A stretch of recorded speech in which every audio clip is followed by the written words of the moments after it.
Hunt and Hill.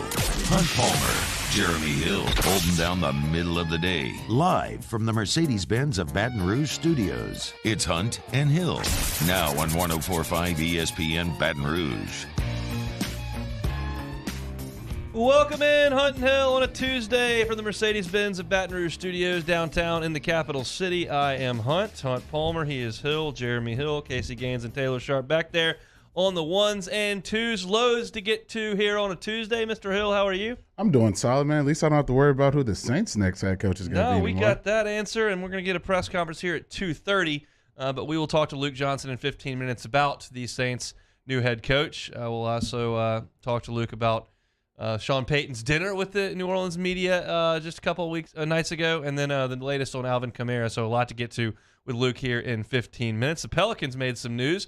We will touch on that at the end of this hour. LSU and Texas A&M tonight from College Station at 6 o'clock. That is in the second hour. We'll preview it. Travis Brown from the Bryan College Station Eagle will come aboard. I want to ask him a couple of questions about the recruiting class that A&M just signed, as well, and kind of the vibe of there in College Stations. And a big one tonight up in Fayetteville, Arkansas, between Auburn and the Razorbacks. A little bit of that in hour number 2 as well. But we start with the Saints embarking on a new era. Obviously, the Sean Payton era is over after a series of interviews. Looks like they interviewed about 5 or 6 guys. Dennis Allen is the head man for the New Orleans Saints, and certainly not a surprise to us, Jeremy. Both of us thought that was the direction they would go, and they did. Your thoughts on the interview process, the names they brought in, the names we heard, and the resolution with Dennis Allen? Yeah, the more and more I kind of just see how a lot of these coaching searches is going to go. I think these teams pretty much kind of know who they're going to probably go after and who their guy is pretty early on in the process. But you kind of have to do your quote-unquote, air quotes, due diligence with some of the rulings that the NFL has set up in this collective bargaining agreement with the Rooney Rule and some of those other things. But I think the no-brainer, I think for most people kind of knew Dennis Allen would probably be the guy. I mean, just what he's done as a coordinator, just the job he's done. You see what he's done to this Bucs offense year in and year out. I think for the Saints, that's the best route to go. And it's not that shocking. So I think the next order of business is when you had an offensive-minded coach who's probably had some of the greatest seasons in NFL history as far as offense goes, and Sean Payton, I think that's going to be very important where they go with their offensive coordinator. Being that Dennis probably won't have much say-so in what's going on that side of the ball, that's going to be their next move. And I'm kind of curious to see where they're going to go with that one. You know, oftentimes when we're talking about college football coaching searches, we talk about the alignment. Well, actually, Brian Kelly used that word a million times. But just in terms of, okay, what does the athletic director think? What does the administration think? What does the fan base, boosters, influential people think? You got to get everybody kind of on the same page. And the Saints have been a pillar of stability in the National Football League for 16 years with Sean Payton. Right above him, the Benson family, whether it was Tom or obviously Gail now, and then you've had so many people who have been through this really entire run or lot of this run with Pete Carmichael, and Dennis Allen's been there for a long time, and there's just a lot of people in those walls that have been there for a very long time. I think that's why this makes the most sense. Now, everyone is saying that. Everyone's writing that. Everyone's saying that. Fans, media, radio, newspaper, Twitter, everybody's saying the exact same thing there. I think what my thought is, and this is not a totally unique take, but it is, I think you have to realize there's a ton to be said for keeping continuity and also realizing this is not Sean Payton's team. And to take him out of that building, and I think to just say, okay, Pete Carmichael, go run the offense, we're good. Like, that's not how it's going to work, especially without 9 playing quarterback. So while I think that what should have won the day did, and the fact that he's been in this organization for a long time, he has been a head coach, his unit is performing at an exceptional level, and he's going to keep his hands all over that. It's going to have to change a little bit, and I think on the offensive side, it looks like they are going to bring some fresh blood in, even if Pete Carmichael does stick around in a role, whether it's offensive coordinator or staying in the role he is right now. I think some fresh blood is very important for the Saints to bring in on the offensive side of the ball to kind of add and complement what you've got in terms of continuity in the organization. Yeah, you never, and we saw that firsthand here at LSU. Yeah, get that Joe Brady offense, just whatever. Yeah. Just get a guy who knows the plays and all that stuff, and we'll just pick up where we left off. Like, Sean Payton's don't grow off trees. Now you're not gonna find a guy who knows how to call a game the way he does, game plan the way he does. So I agree with you on that front. That you're gonna have to find a guy who's totally different and get kind of these guys back on the same page. And to do that, you're gonna have to have a quarterback. So I think that's gonna be probably second on their priority list after they find the coordinator that they're gonna hire. Find a quarterback that can play that system at a high level. So I think for the Saints, it's definitely a great hire. I think for them. That he's going to continue to have that defense playing at a high level. You got to get some guys back next season, and hopefully they can stay healthy and not have the amount of guys that they missed the lineup last year. That truly hurt that team a ton. But I love the hire of Allen. I'm curious to see what they're going to do offensively. It becomes a very, very attractive spot for a potential offensive coordinator, hinging on the quarterback play, which is huge. But you've got some weapons. You've got continuity. It's a phenomenal organization. Look at what's going on over in Jacksonville the last 8-10 years. It's a disaster. Same thing can be said for the Bears, who have been such a joke for so long in terms of the functionality of their organization. You plug somebody in here, there's a culture here. There's and to use that catchphrase again, there's an alignment here. It's a really, really good place, and I think that they can do a really good job of bringing in offensive players. That was not the case in Dennis Allen's first go-around as a head coach with Oakland. Matt said this yesterday. It's worth repeating over and over and over again. Yeah, he was a failure, quote-unquote, at Oakland. He got fired after 2 years. His quarterbacks were Terrell Pryor and Mac McGloin. You put Lombardi there, you put Walsh there, you put Payton there. It ain't going to work. It's just not. With Terrell Pryor, Matt McGloin, and cap nightmares, which were very, very much a part of the issue there in Oakland when he took over, it's absolutely not winnable. No, it's not. It's not. It's a quarterback-driven league. You got to have that guy playing at a high level, taking care of the football, leading your team in all the right ways. And you definitely go the route of having a defensive-minded head coach. Now that becomes a lot harder. It becomes a lot more important. It becomes all the things that we know that you have to have. And I think Saints fans are super spoiled with watching Drew Brees play for over a decade in this city, playing at the level that he played at, having a Hall of Fame career, going win a Super Bowl. Those are big shoes to fill. So the next guy that they go, I know they're going to probably be extremely active in this quarterback market this offseason. You got to get this coaching staff filled in, but you don't have that quarterback. I think the expectations are definitely going to change if that guy is in New Orleans. I'm curious to hear what Dennis Allen says. Again, the press conference today is at 2:30. So Matt will have a lot of sound and a lot of reaction to some of that a little bit later. I don't know if the guys from early line will be able to get to any of that on their show, but Matt certainly will. And, of course, Jimmy will as well, and we'll get to it tomorrow. But I'm curious to hear some of the things Dennis Allen says about the staff that he wants to surround himself with. As far as the defense goes, that's his baby. Does he want to just promote Ryan Nielsen, who's a defensive line coach, has been there for 5 years, and just let him run the defense? Does Aaron Glenn consider coming back to a far more stable situation he's very comfortable in? He interviewed here, and maybe that's a better spot for him than Detroit, where he's spent a year. What does he want to do there? And then offensively, what's the situation? The reports are that he's going to go outside the organization for an offensive coordinator and try to keep Pete Carmichael around. I think that is a great idea. Certainly Dennis Allen's been around this league long enough to know what kind of reputation guys have. The recruiting pitch is going to have to deal with the quarterback plans, and that's something that we already know. But I'm curious to hear what you think. So to hear what he thinks. What do you think in terms of defensive coordinator first? Nielsen, does he handle the defense? I mean, I know offensive coaches call plays sometimes. Does he stick around and call the defenses?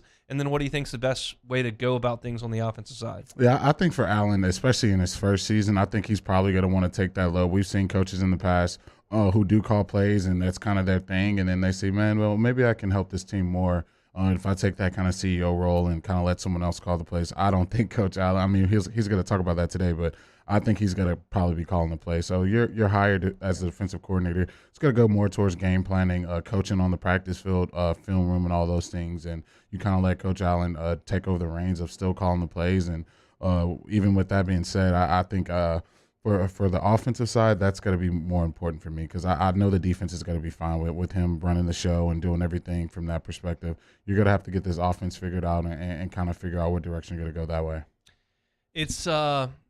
It's different comparison because it's two different levels and the time period is so different. But in terms of laying foundation and passing the torch, what Nick Saban did here in Baton Rouge with getting the Cox Center built, determining they needed a football-only facility, getting everything lined up. And he won a championship, and Sean Payton obviously won a Super Bowl. And then he handed the reins to Les Miles, who did a very admirable job, but was set up in a really good spot with a guy who moved on as opposed to let the bottom fall out, which is what Brian Kelly is dealing with right now. Same thing for Sean Payton passing the torch to Dennis Allen. So anybody who decides to be part of this organization, for the first time in its history, it's going through a transition in a really, really good spot. It's always been an awful spot. Jen Haslett had his success here and there, but after Katrina and that season that they had, it would be difficult to say that this place was in very good shape when Sean Payton took over. So this is the first transition in the history of the franchise that looks like this, and it should be exciting for Saints fans. It should be a little bit terrifying, and I think, but it should be exciting in the same way because your organization is towards the top of the league in terms of functionality, stability, and success over the last 16 years, as opposed to always being in the bottom. And Dennis Allen now inherits that. And again, I think it would be foolish for us to sit here and say this is just a continuation of the Sean Payton era. It's not. Now, it is a continuation of the Loomis era.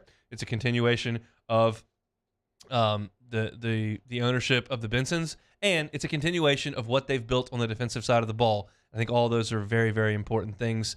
Your thoughts now as we kind of embark on how you think this is going to work? I mean, that's a pretty simple question. How do you think this goes over the next 6 years? Ooh, that's a long time in the football world, man. It's Especially really long time. And what we see with some of these coaches and things not going well, especially early on, I think it's tough to project that far out. But I think for me, it's going to be hard to really know what to expect from this team until you know what they're going to do. Offensive coordinator-wise, is it a guy that we've seen, call plays at a high level and really, get offenses rolling? And then I think finding the quarterback. If you don't have those two things done, especially guys you can believe in and trust in, you're not going to get very far. So I think the defense is going to probably, if anything, pick up where they left off, just get it more healthy. I don't know what they're going to do. I think the cap situation they're going to have to figure out. There's a lot of stuff they have to figure out. The cap space, the offense. But I think they can probably win a couple divisions in that time in 6 years, I would say. But without a quarterback, this team isn't going to go very far. Well, the division's up for grabs because the only team that's quote-unquote got a quarterback is in Atlanta, and they hadn't been very good the last few years. So it's not a bad spot to land, and certainly Dennis Allen has done that. Again, he will meet with the New Orleans media at 2:30. Luke Johnson will certainly be a part of that. He's going to join us next. A lot of things to ask Luke. What do you think about this hire? What do you think about the process? What is he going to do to fill out his staff? And what's going on with Alvin Kamara up in Las Vegas? Luke Johnson joins us next to cover it all on Hunt and Hill. Hunt Palmer and Jeremy Hill. It's Hunt and Hill. Love telling you about Sync Wellness, syncwellness.com. Look, these are issues that all of us deal with, whether it's trouble sleeping, poor mood, low energy. Sync Wellness can help you. And you've got micronutrient deficiencies, low vitamin B. All that can drastically affect your energy, your sleep, your mood. Sync Wellness can help you. Angie, who's over there as a doctor of pharmacy, and her entire team over there at Sync Wellness will build a supplement and wellness plan for you based on your nutrient deficiencies to increase your energy, help you get more restful sleep, help you improve your mood. One of the awesome things that they offer over at Sync Wellness. Yeah, Sync has all the professional products to help you stay well and keep your immune system strong. One of the most popular items is their pharmacist-curated immune pack, conveniently packaged with vitamin D, vitamin C, and zinc in the doses you need to stay well. They also have their immune support IV hydration pack with vitamin C, vitamin B, and zinc. And if you're feeling too ill to walk into their suite, the registered nurses will administer your IV curbside. When you stop by and see Angie over there at Sync Wellness, tell them that we sent you over here at 104.5 ESPN. We love working with them. And I've gotten multiple people that have reached out to me and said they've gone in there. Always a wonderful experience over there at Sync Wellness. Or visit them at synkwellness.com. In times of need, get a full list of phone numbers, websites, and other important emergency information on the Demco Stormwatch page at 1045ESPN.com. Our topic today is about savings. What is savings? Hancock Whitney isn't just a bank for our clients. We're investing in our hometowns, making life better for everyone. So keep dreaming. We've got your back. Dad!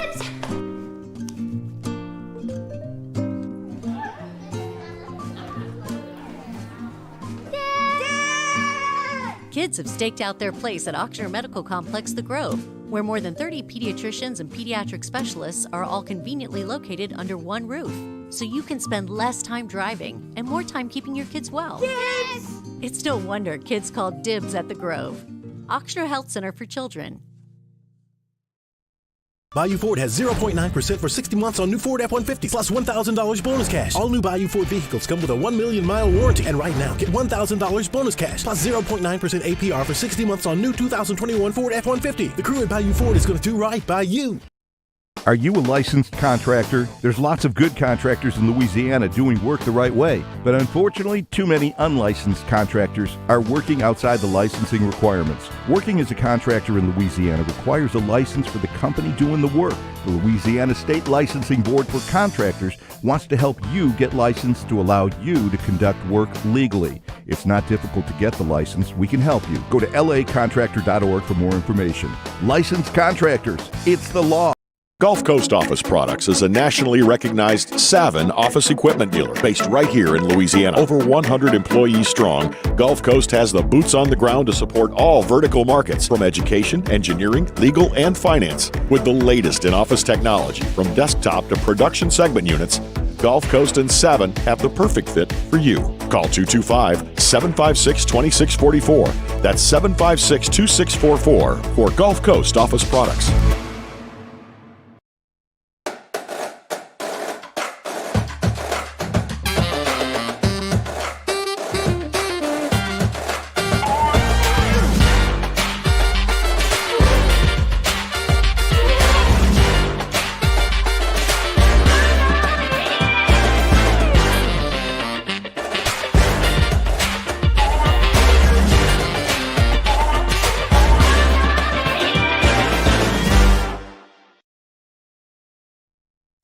At All-Star Toyota, you get it all.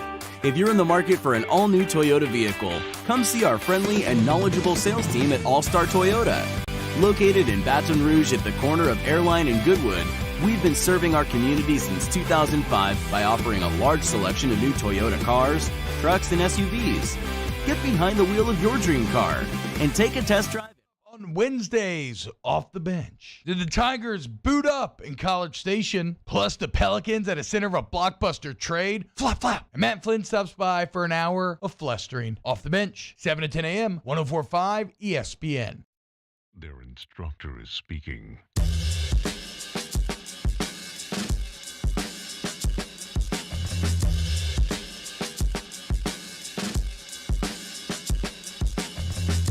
This is Hunt and Hill on 104.5 ESPN Baton Rouge. Saints have a press conference at 2:30 to introduce the new head man of the black and gold. Dennis Allen, who was a defensive coordinator, will be taking over the reins as Sean Payton is on his way out. One man who will be there to welcome the new head coach of the black and gold is Luke Johnson, who joins us just about weekly to talk about the Saints. Luke, how are you? Thanks for some time. Yeah, hey guys, I'm doing great. I'm glad to actually have this coaching search done. I feel like LSU had all these coaching searches that lasted for 45 days. Yep.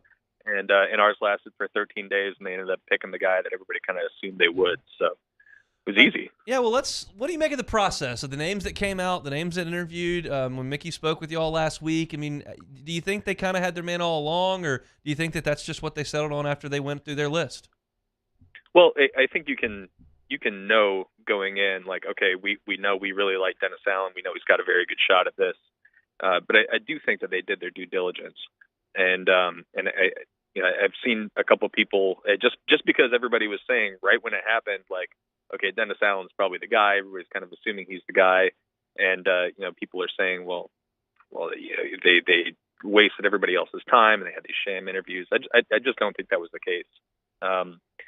They had 4 people in the room, 5 if you count Dennis Lauscha, who's for all the ones they did in Mobile, he joined virtually, and I think they were going through all these guys and giving them the appropriate time and consideration. But when it all came down to it, Dennis really fit what they wanted, and it's somebody who is familiar with the organization, how it operates, with the personnel they have, and he has some head coaching experience.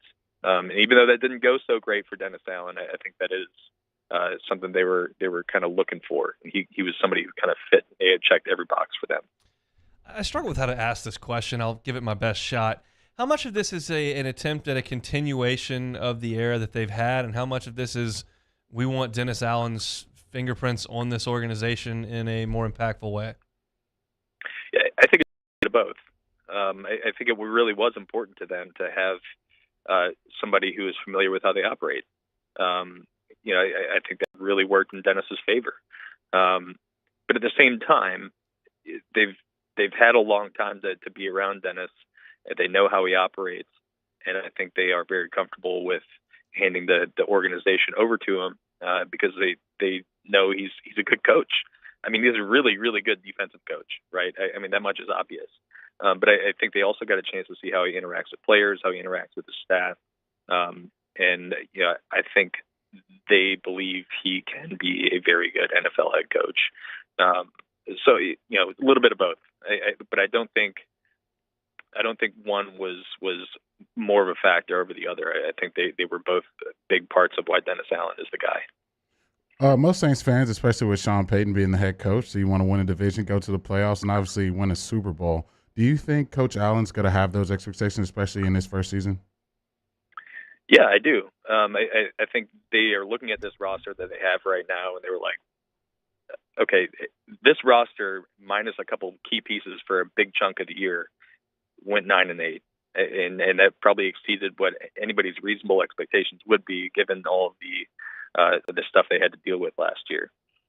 So I think they are looking at this and they're like, okay, we are still right in this. They're looking across the division. They're seeing Atlanta's hasn't been good since 2017, basically. Carolina's a mess, and Tom Brady just retired in Tampa, and they might have a big exodus of players from there. So they're seeing an opportunity there. They have a really good roster, top to bottom, but they got to have the main question answered there, and that's who's going to play quarterback. I think the expectations are going to kind of depend on what the answer to that question is, and what the answer to who's going to be coaching the offensive staff, because I don't necessarily think it's going to be the group that was there under Sean Payton.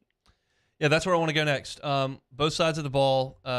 Ryan Nielsen, potential to be a defensive coordinator, just as Dennis Allen kind of run that show as well. What's Pete Carmichael's role looking forward? I mean, these are kind of tough questions to answer, but I think those are the first two names that came up as this hire was made. Yeah, and I think that's going to be something that's kind of getting parsed out in these next couple of days. They've obviously got a lot of guys here who have been on staff for a long time. I mean, Pete Carmichael's been here since 2006, and just about everybody else has been with the organization for 5, 6, 7 years or more. So there's a lot of people to choose from, but also it's now Dennis Allen's staff, and it's going to operate the way he wants it to operate. And I just don't know who those guys are for him. I would imagine that he's going to be still calling the defensive plays. I don't know how that impacts who's going to be their DC. I don't know if that's going to be Ryan Nielsen. I don't know if it's going to be Chris Richard. There's a couple of different guys they could go with there. I think there's a possibility they go outside the organization for an offensive coordinator. The reports are out there that Pete Carmichael is not going to be that guy, and that's kind of his choice.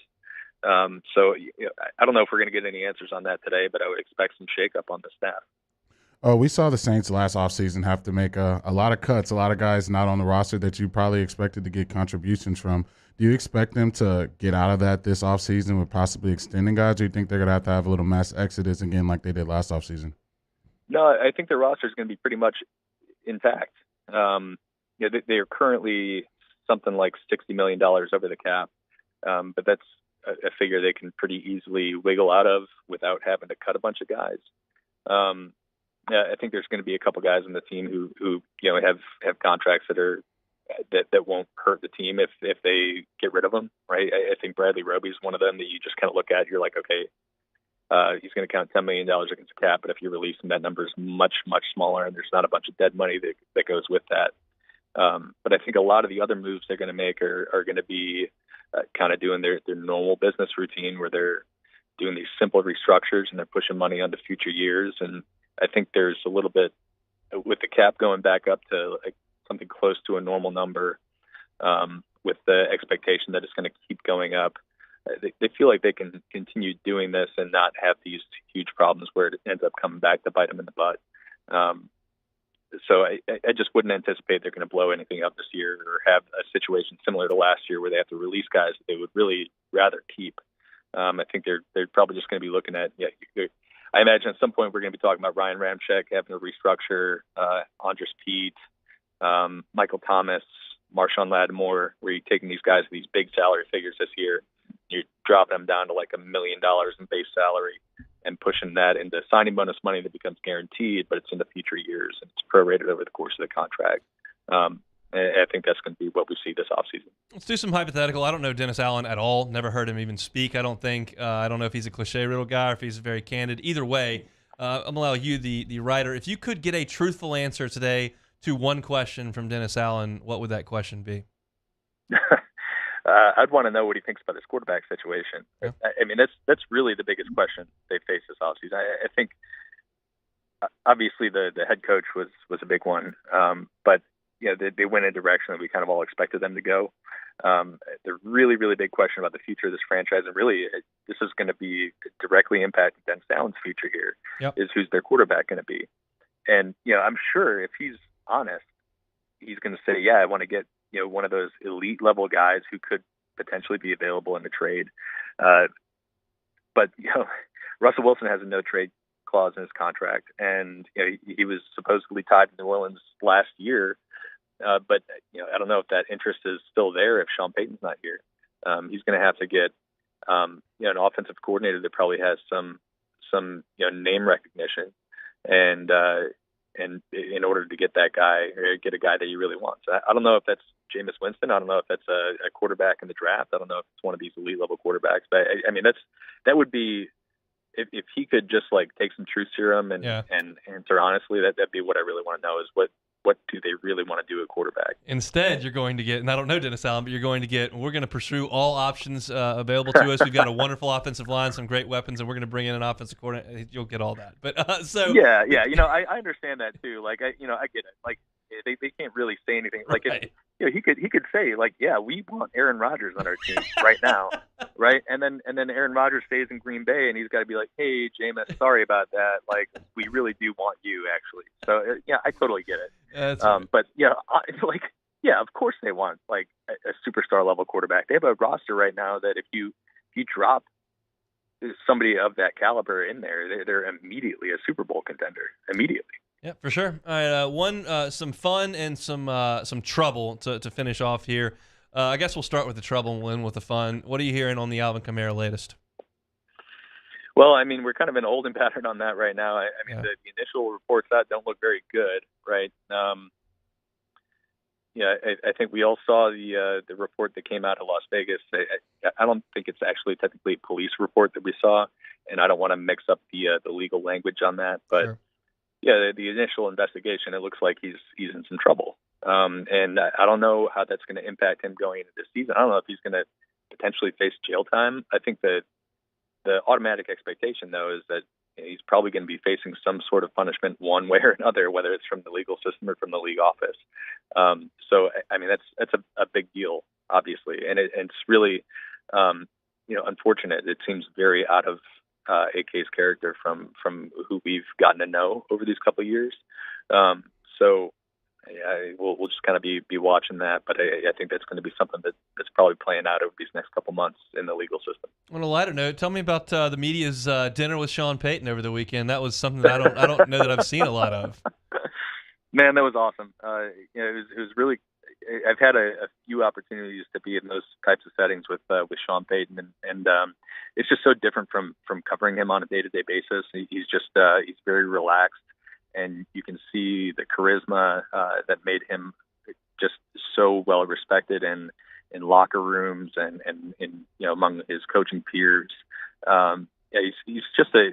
He's a really fun guy, and he has a lot of great stories, and I wish I could share him on the radio, but I probably can't. Best for a private dining room and some wine. Probably had a little bit too much bourbon that night, but, neither here nor there. All right, well, we'll be in touch, Luke. Get some work done at this press conference, and we'll be talking to you. Sounds good, guys. Thanks for having me on. Absolutely. Luke Johnson from The Advocate. Big day for the Black and Gold as Dennis Allen will hit the microphone at 2:30. We will have plenty of sound from that on Matt's show from 3 to 6, and certainly we'll be all over it tomorrow here on Hunt and Hill as a new era happens down in New Orleans. We'll come back, continue moving forward on a Tuesday here. It's Hunt and Hill. Holding down the middle of the day.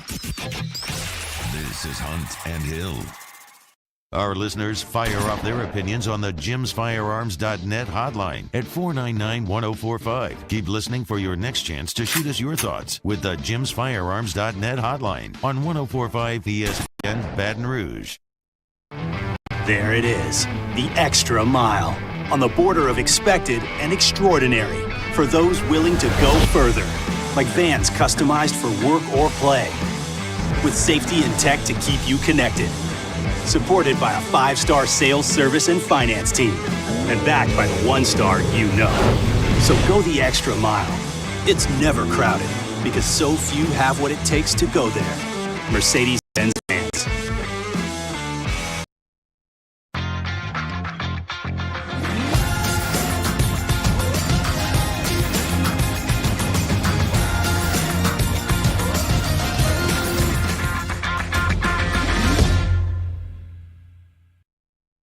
During these challenging times, we know your healthcare needs don't stop. Cancer, accidents, injuries, and heart disease are relentless. So we are relentlessly innovating to keep you safe, both virtually and in person, connecting you with providers remotely, advancing clinical spaces, providing rapid and accurate testing, social distancing, and certified cleaning protocols. We are Auctioner, and we will not slow down. Auctioner Health, innovating healthcare. ServiceMaster Elite create clean, disinfected work environments. As a local business, we take pride in serving the New Orleans and Baton Rouge areas. Our cleaning protocols follow CDC and OSHA standards for healthcare settings, offices, senior living, restaurants, and industrial plants. Contact ServiceMaster Elite to get your operation ready for reopening with germ disinfection cleaning. ServiceMaster Elite, the trusted choice in professional cleaning since 1996. At All-Star Toyota, you get it all. If you're in the market for an all-new Toyota vehicle, come see our friendly and knowledgeable sales team at All-Star Toyota. Located in Baton Rouge at the corner of Airline and Goodwood, we've been serving our community since 2005 by offering a large selection of new Toyota cars, trucks, and SUVs. Get behind the wheel of your dream car and take a test drive at All-Star Toyota today. Eli's always been into grilling. It took us a while to see it, but the signs were there. What are you doing, Eli? I knew grilling was my thing. I have been talking about it throughout my career. Happy with the results? I am. Got the new grill from barbecueguys.com. It performed great. My advice, as I always told my boys, do more of what you're born to do. Barbecue Guys, for those who were born to grill. You want cheese on your burger, Pops? I'll take a little cheese. I've been doing business with Luba for 25 years. They're dependable, trustworthy. It's just the attention to detail with our clients. Our folks have years and years of experience. They're highly trained professionals. But many companies have that asset. What I'd like to think makes Luba a bit different is that we use those talents in a way that truly is dedicated to serving the needs of the folks who depend on us. Are you a licensed contractor? There's lots of good contractors in Louisiana doing work the right way, but unfortunately, too many unlicensed contractors are working outside the licensing requirements. Working as a contractor in Louisiana requires a license for the company doing the work. The Louisiana State Licensing Board for Contractors wants to help you get licensed to allow you to conduct work legally. It's not difficult to get the license. We can help you. Go to lacontractor.org for more information. Licensed contractors, it's the law. Gulf Coast Bank and Trust is giving our customers the power to bank anywhere, anytime during this challenging event. And we're right there with you. Our mobile banking app is a smart way to manage your money and time. Jamar Chase and the Cincinnati Bengals face Matthew Stafford, Cooper Kupp, and the Los Angeles Rams in Super Bowl 56. Tune in for live play-by-play Sunday afternoon at 5:30 on your home for the NFL and Super Bowl 56, 104.5 ESPN Baton Rouge.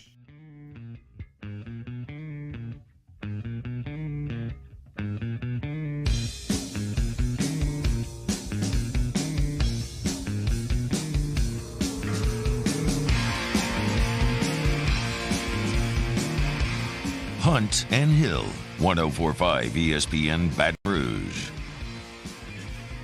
LSU and Texas A&M 6 o'clock tonight. We will preview that game from our perspective at 1 o'clock, and then we'll go to Travis Brown over in Bryan College Station at 1:15 to talk about things from an A&M perspective. Also want to talk a little bit about the Aggie football program with Travis, who covers them as well. But, Jeremy, I want your take on a few quotes from yesterday from the Will Wade press conference. I think on this show we have an interesting dynamic between the three of us that both of us can approach things from a fan's perspective, obviously, being that we support LSU and the team. I think you absolutely can come at it to what if you were a player on this team and your coach said this, and I can come at it as a guy who sat in these press conferences and understands that powerful quotes are good for business because they improve your product. And Will Wade had 3 sound bites from yesterday that I want to talk about and go through individually. Guys, we'll start with 1711 here, and this is what Will Wade was talking about. You know, they're going through a rough patch here, and people are frustrated. Yeah, I mean, let me say this. I mean, our fans should be frustrated. Understand that. We're frustrated. Everybody should be frustrated. Everybody should be mad. I think that's good. I think it's good. That means people care. The day people stop caring is the day people stop being frustrated. So, I mean, I'm frustrated. We're all frustrated. And so I think it's great that our fans are upset. That means that they're invested in the program. That means they care. That means they want to win. And I promise you, nobody wants to win more than I do and more than our team does. But, you know, I don't look at that as a negative at all. I mean, I look at that as a positive. That, I mean, can you imagine 4 or 5 years ago? I mean, people were ambivalent to our program. Whatever, just kind of bridge us over between football and baseball. And now people are, you know, now people are excited. Now people are bought in. And it hurts when you're bought in and it doesn't go how you want it to go. It hurts. And so, you know, everybody's got a right to feel that way. I don't blame anybody for feeling that way. But, you know, we're going to come out of it on the other side, you know, whether it's this year or in the future, we're going to be better. We're going to be better. I agree with all that. I've been in this town when people don't care about basketball at all. And you're bordering on that with this team right now. You're not there. People are just pissed right now. But there's an element that will tune out if you continue to lose, especially with baseball starting in a week and a half.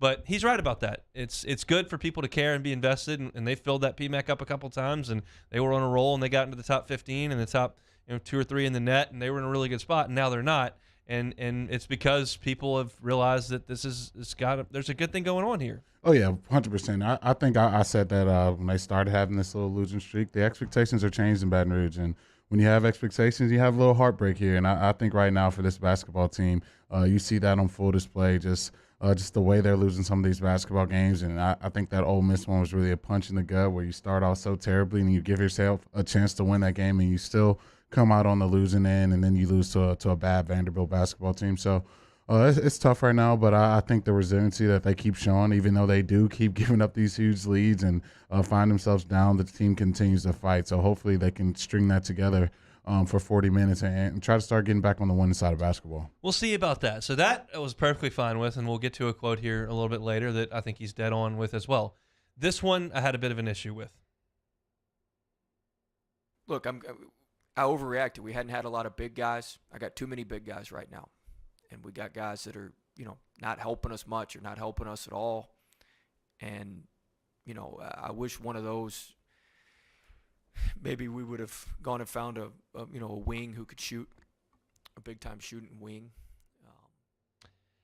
Shouldn't have said that. You're a former player. Mm-hmm. What do you hear when you hear that? Yeah, it just depends. It depends on who you are as a player. I think some players are going to respond to that and, you know, probably want to hit the transfer portal. Some players are going to respond to that and be like, man, I got to get in the gym. I got to get better. I got to find a way to help this basketball team win. And I've seen it. I've seen coaches prod and poke and try to motivate guys different ways. And I've seen guys, motivate them in other ways. So for me, I'm not too upset about that. I think if he would have called a player out by name, then that would have been a little different. But I think he's just upset right now, man. It's tough. I think watching that offense night in and night out and just watching them, score 25 and a half, it's just he probably shouldn't have went that route. But I'm not too upset with that. I could probably do a whole segment on this one. There are fans who want answers from programs when things go wrong. You have to tell me what is wrong and fix it. I don't fall in that. I just say fix it. I don't care what you say on the microphone. And Les Miles is never going to say anything on a microphone. And Johnny Jones was never going to say anything on a microphone. Trent Johnson rarely was going to say anything on a microphone. Paul Maneri was going to tell you everything. Ed Ogeron towards the end was going to tell you everything. I, from a team perspective, prefer just not saying anything. Some people want answers. And Will Wade's telling you, we aren't as good as we need to be because I've got too many bigs and some aren't helping us. Now, if you're running a baseball roster and you say, offensively, we're just not where we need to be. That's just a team-wide problem. Football, if you say, our personnel right now on the defensive side is just not allowing us to do some of the things we want to do. You've got a 50-person unit there. On a 12-scholarship basketball team, when you tell me that we've got too many bigs and some aren't helping us, I can go directly to the stat sheet and tell you exactly what we're talking about. And everyone is aware of this. I know the guys who don't play. But it's just there's no need to say that, in my opinion, even though it's right. There are guys who are big guys on this team who aren't playing. I get it. But I just don't need you to say it. And again, I might be in a minority of that. And certainly if you're somebody in my chair, just in general, who's on talk radio or who's doing who's writing, that's a juicy quote that you can run and it plays. But from an LSU perspective, I just don't love it. And there's a chance, in my opinion, that you really crush some spirits in there. There may be guys that you do count on that are big good friends with these guys, and it just breaks down the practice time, film sessions. I mean, why am I going to be invested if he's telling me we're getting in the transfer portal and there are guys that aren't helping? Like, what's my motivation to show up? And I'm not going to name names, but it's pretty easy.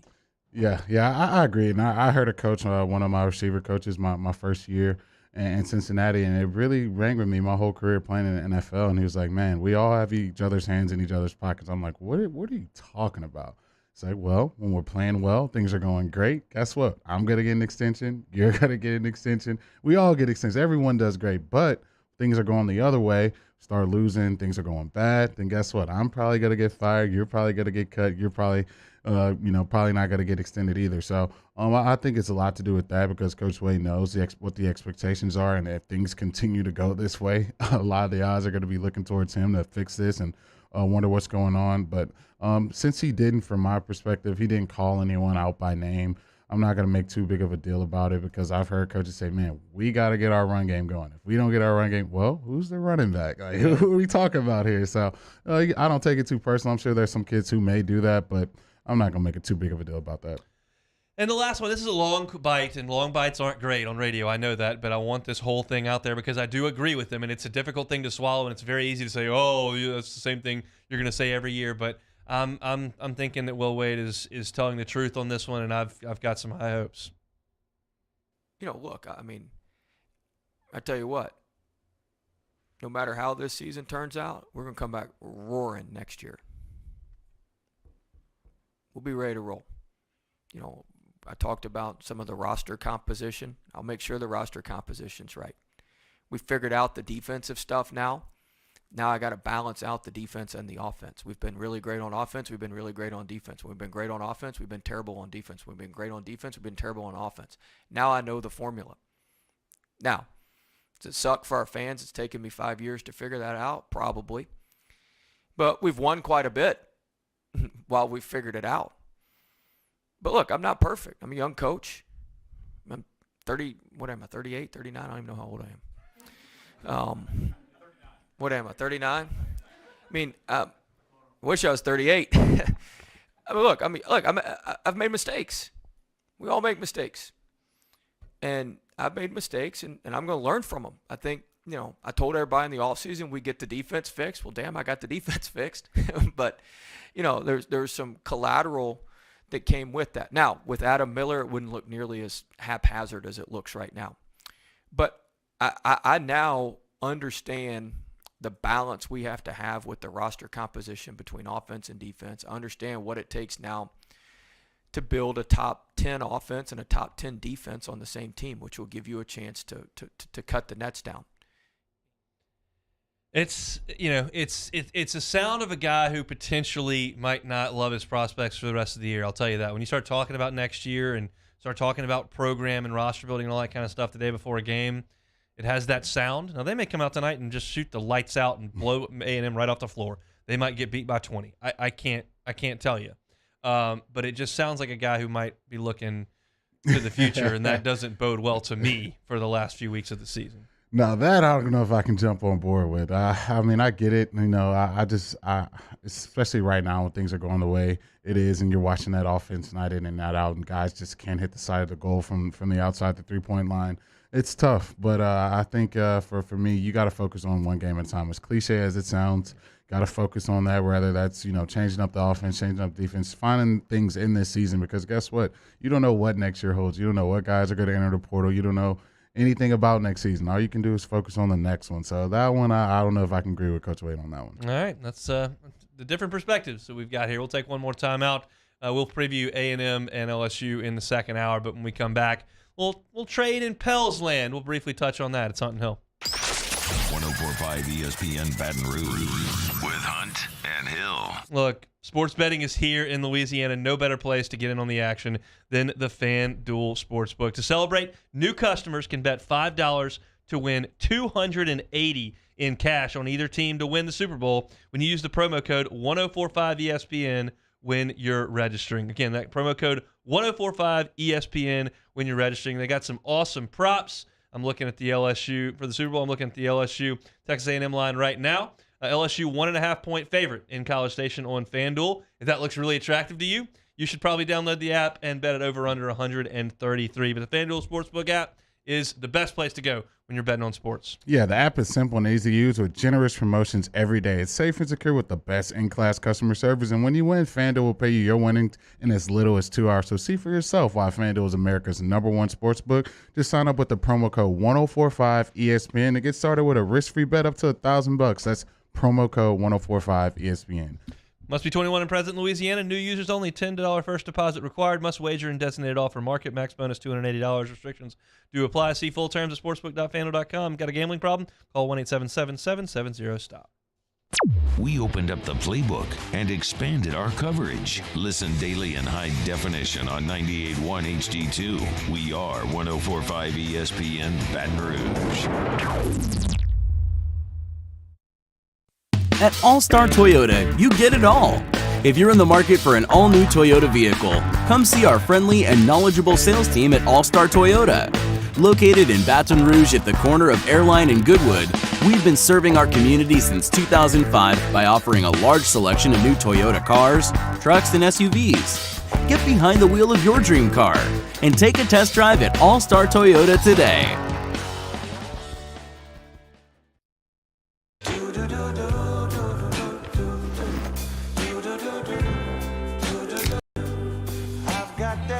Sky, I've got that sunshine.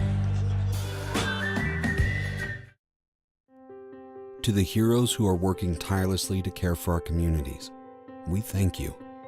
We will never forget the countless hours you dedicated on the front lines, choosing to risk your own health to fight for our friends, neighbors, and family members. I mean, you guys are out on the front lines fighting it. We are grateful for your heroic acts and unwavering spirit. Together, we are overcoming this adversity and make our state healthier and more vibrant again. Ochsner Health. There it is, the extra mile, on the border of expected and extraordinary, for those willing to go further, like vans customized for work or play, with safety and tech to keep you connected, supported by a 5-star sales, service, and finance team, and backed by the 1-star you know. So go the extra mile. It's never crowded, because so few have what it takes to go there. Mercedes-Benz Vans. And our topic today is about savings. What is savings? Hancock Whitney isn't just a bank for our clients. We're investing in our hometowns, making life better for everyone. So keep dreaming. We've got your back. If home is where the heart is, a roof is a shield. That's why for over 25 years, South Louisiana always turns to Garcia Roofing and Sheet Metal. For more information, visit GarciaDidMyRoof.com. Bayou Ford has 0.9% for 60 months on new Ford F-150 plus $1,000 bonus cash. All new Bayou Ford vehicles come with a 1 million mile warranty. And right now, get $1,000 bonus cash plus 0.9% APR for 60 months on new 2021 Ford F-150. The crew at Bayou Ford is going to do right by you.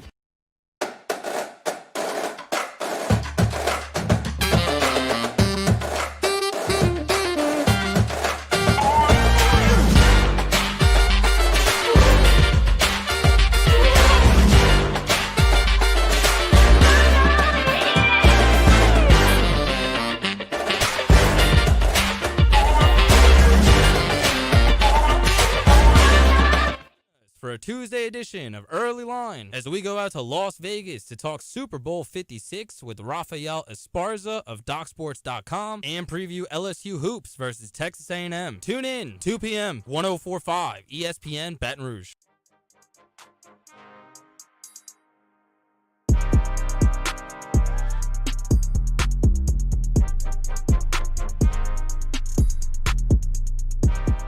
This is Hunt and Hill on 104.5 ESPN Baton Rouge.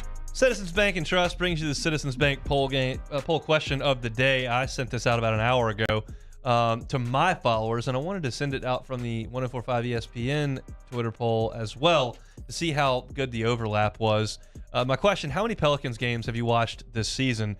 The options are 0, a handful, more recently. They've been playing a little bit better recently. And then the last one is I watch most of them. So go to @1045 ESPN on Twitter, cast your vote. We will get you the results at the end of the show. Speaking of those Pelicans, they have made a pretty big splash here on the trading block. The Pelicans have acquired Tony Snell, Larry Nance Jr., and C.J. McCollum from the Portland Trailblazers, sending Josh Hart, Tomas Santoroski, Nickeil Alexander-Walker, and Didi Louzada to the Blazers, protected first-round draft pick, 2 second-round picks as well in the deal. But the meat of it means Josh Hart and Nickeil Alexander-Walker headed out, C.J. McCollum, Larry Nance headed in. Your thoughts? Yeah, not moving the needle too much. That team's it's an NBA superstar-driven league, so it matters where the superstars go. That team is a Zion and BI team. When those guys are playing well, that's where you get to see their success at. I think McCollum coming to that team, it definitely helps him out in scoring situations, but I worry about the defensive side with him. So you're going to lose a lot with Alexander and Hart on the defensive side and rebounding. Those guys do a tremendous job of that. Now you bring in a guy who can score a little bit. The floor spacing for Zion is going to with some guys. But I don't know if that's the move that's going to get me, oh, yeah, the Pels are going to make a deep playoff run with McCollum now. I just don't know. And especially, I don't know where the mindset is of Zion and just where he is emotionally and physically, or if he wants to play for the Pels. So we'll see how all that stuff kind of turns out. Pels started 1-10. Since then, they're 20-20. They've been a 500 team. They're right there on the precipice of the playoff picture. McCollum's a 30-year-old. He's 40% career three-point shooter. He's averaged 20 to 23 points every year in the last 7 years, so he's going to get you 20 points a night, and he's a really good shooter. That's something the Pels don't necessarily have. Nance is a really good depth guy, can be a bench guy, can be a fringe starter. That's what he's been his entire career at 6'7". He's 29 years old, 9 points, 6 rebounds. So it's essentially right now you're looking at B.I., Zion, and C.J. McCollum when they come back. And Jeff Duncan tweeted out that the Pels have just become a team that nobody wants to play in the playoffs. I don't know if I'm buying that one necessarily at all.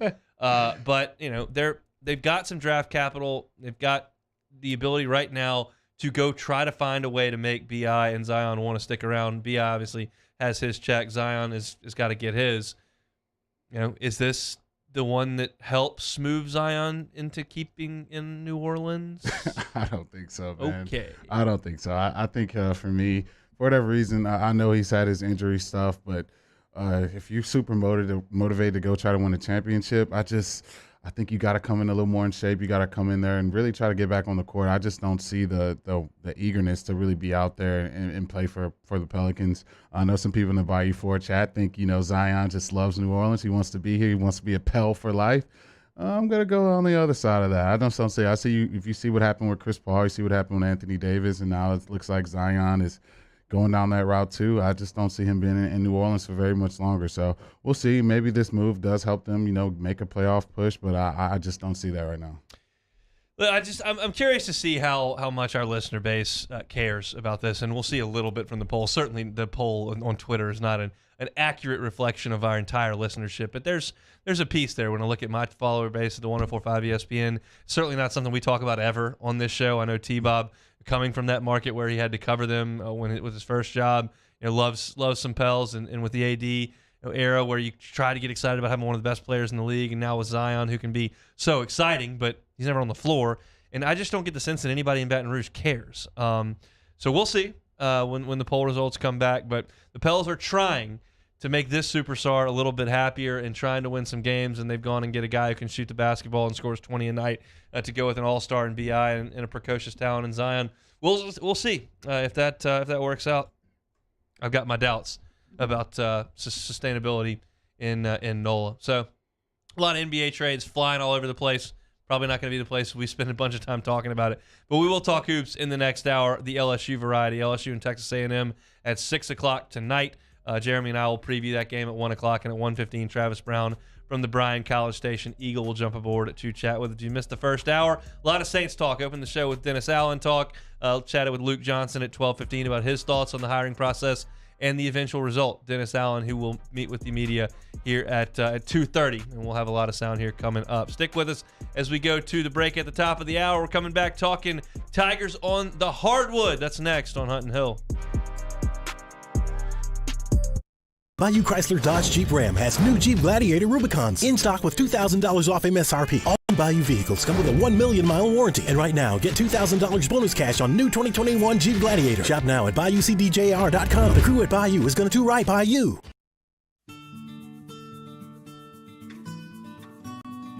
This is a house call.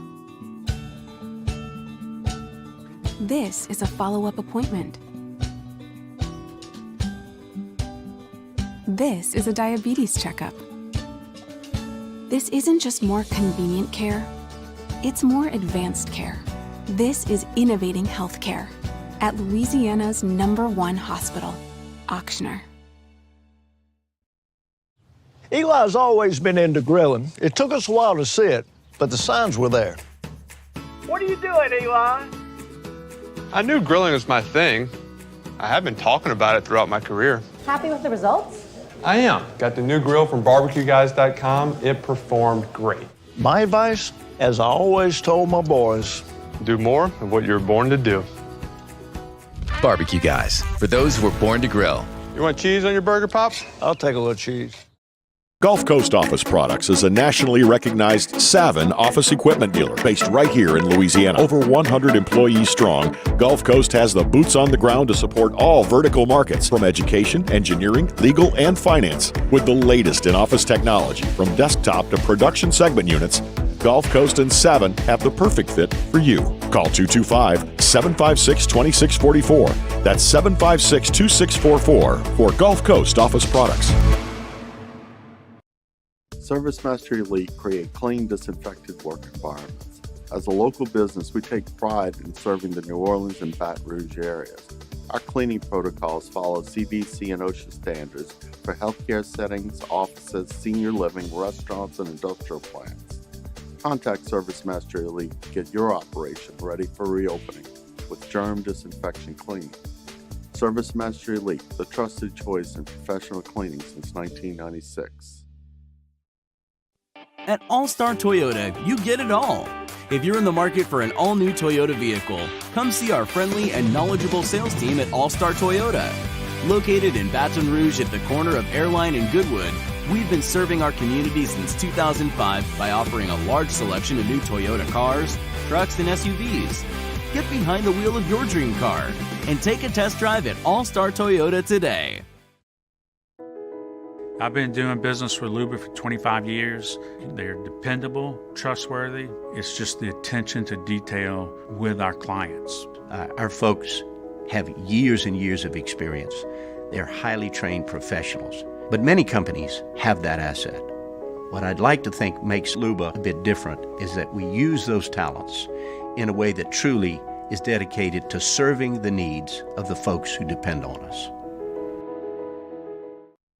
Are you a licensed contractor? There's lots of good contractors in Louisiana doing work the right way, but unfortunately, too many unlicensed contractors are working outside the licensing requirements. Working as a contractor in Louisiana requires a license for the company doing the work. The Louisiana State Licensing Board for Contractors wants to help you get licensed to allow you to conduct work legally. It's not difficult to get the license. We can help you. Go to lacontractor.org for more information. Licensed contractors, it's the law.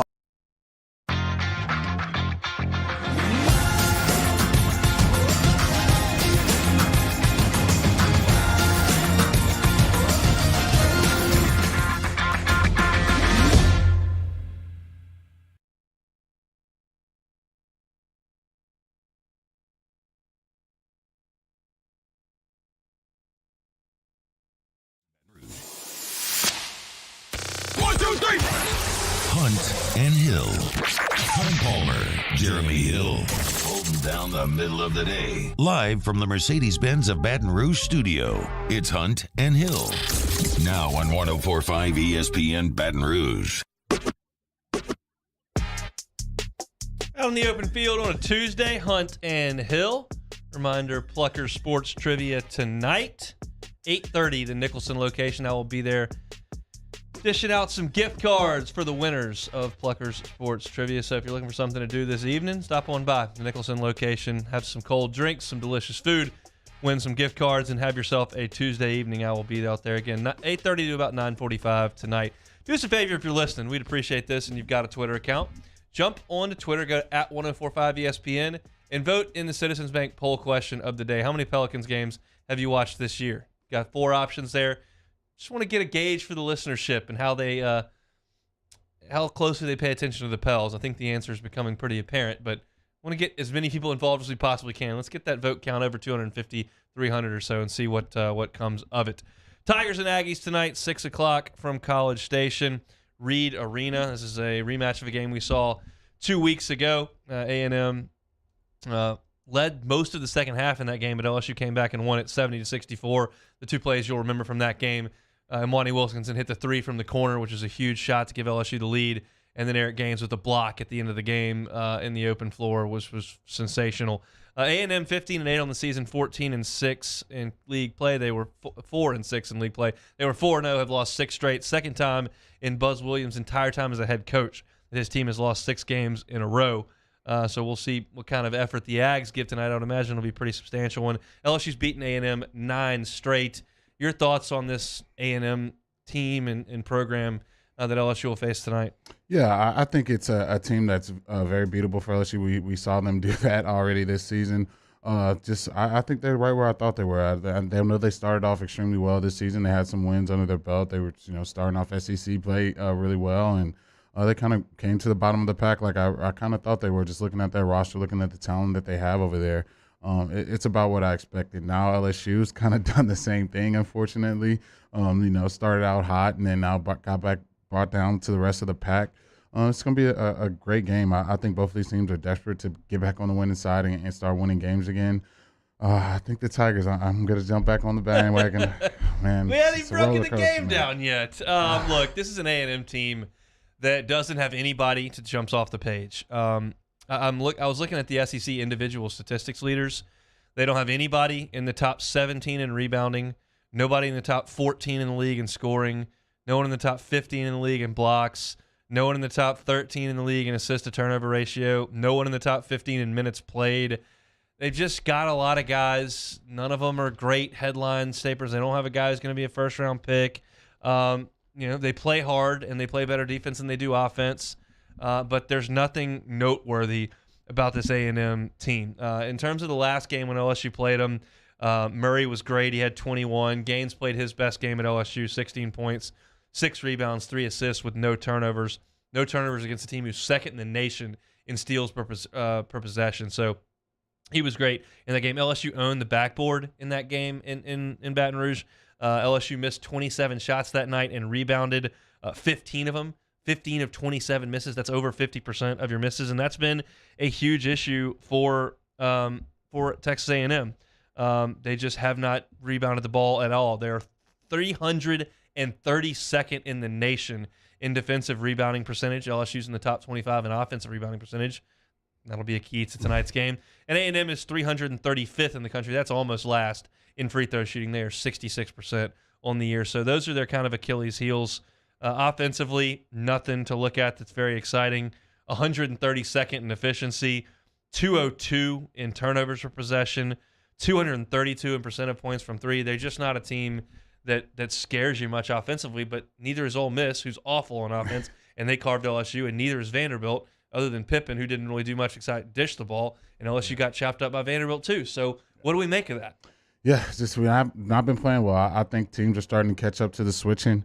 That coaches are, they've had all year to watch LSU switch everything, and you can dial up some stuff over there. You can get some backdoor cuts off there. You can get some guys rotating with, big 1-on-5 matchups, and now you got to double team the post and you rotate the ball. So it's not rocket science what LSU's doing. It's just teams are starting to adjust to it on the defensive end, and when you parlay that with you not being able to make a perimeter shot, you're always in foul trouble, you're turning it over. It's extremely hard to win basketball games. So I think that's kind of what LSU has run into, especially now you got your playmaker out of the lineup, Xavier Pinson out. It's just tough. It's really hard right now. So if the Aggies somehow did win this game, it wouldn't be the most shocking thing, especially just watching LSU and the way they've been playing lately. But, got to put my LSU bifocals on, and hopefully things go for the better tonight. You were talking about teams catching up to the switching, and I agree. And it's when you look back at some of the highlights and some of the things that teams have done, and Will Wade actually touched on this yesterday in the press conference, but it's amplified by looking at some of the tape. Teams are slipping on this screen so often because they can get inside the switch. And if you don't know what a slip is, I'm not going to sit here and break down basketball. I think that's boring radio. But pick and roll, same type deal. You're just not opening yourself up. You're just when you set the pick and then you just go straight to the rim and they dump it over the top. That's slipping. And as LSU, because on the screen, the screener's man is going to pick up the dribbler. It creates an opening. And if you spread the floor, you can get in there and get towards the rim. Vanderbilt made a living on it in the first half, and that's what A&M's going to attempt to do. And LSU obviously understands that. They're going to try to guard against that, but it's something that teams have picked up on. It's not a finite thing where, okay, you were doing something and then teams made an adjustment and figured it out, then it's over. LSU can adjust back and continue to play good defense. They still have aggressive players in this defense, quick players in this defense, instinctive players in this defense, long and athletic players in this defense. It doesn't mean that because some teams have cracked the code a little bit and scored some points that LSU can't adjust on the fly. You hope that happens tonight against a team that's really average on the offensive end. In terms of personnel, if you'll remember, if those of you who listen to the podcast will, and I think I mentioned the same thing on this show, this is an A&M team that starts 3 6'2" guards and 2 6'8" posts. That's what they've got on the outside. Tyrese Radford's the one from McKinley, really tough, scrappy player, but none of the guards. Andre Gordon, of course, scored 18 against LSU for his season high. He hasn't been good really all year in terms of scoring the basketball, 7 points a game. Marcus Williams has turned it over a little bit at the point guard. The guy that I was concerned about entering the game against A&M was Henry Coleman III, the Duke transfer. He's 6'8", 245. He's their leading scorer and rebounder. He's a true post. He's a really tough player around the rim. In Baton Rouge, he had 6 points and 7 rebounds, which is not a atrocious day at the office, but it's not as impactful as I thought he needed to be for A&M to win.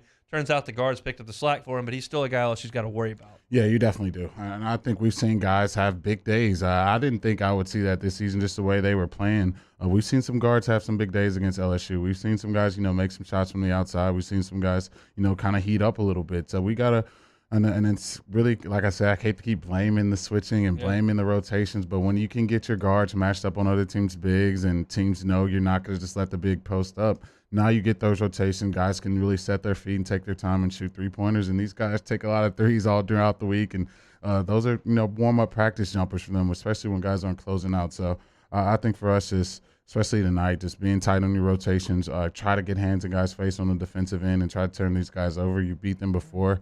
We just can't let guys get hot because once that happens, it's not that much time, and it's really hard when you can't do the same thing on the other end. Last statistical thing, and then a bigger picture issue is that A&M, as I mentioned, is 202nd in turnovers per possession on offense. They will turn the ball over. They turned it over 18 times in Baton Rouge. 8 of those 18 were live ball turnovers. Those are the ones that produce points for LSU when you can get the ball moving in the other direction really, really quickly. So that's something that's important for LSU to try to figure out tonight is to get the ball moving in the other direction.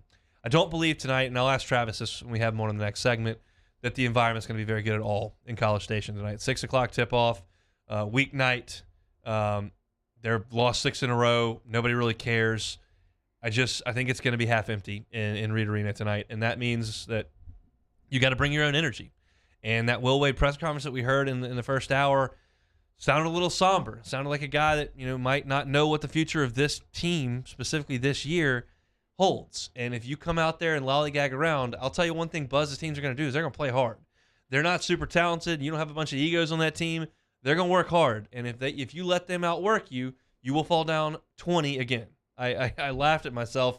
That's an endearing quality.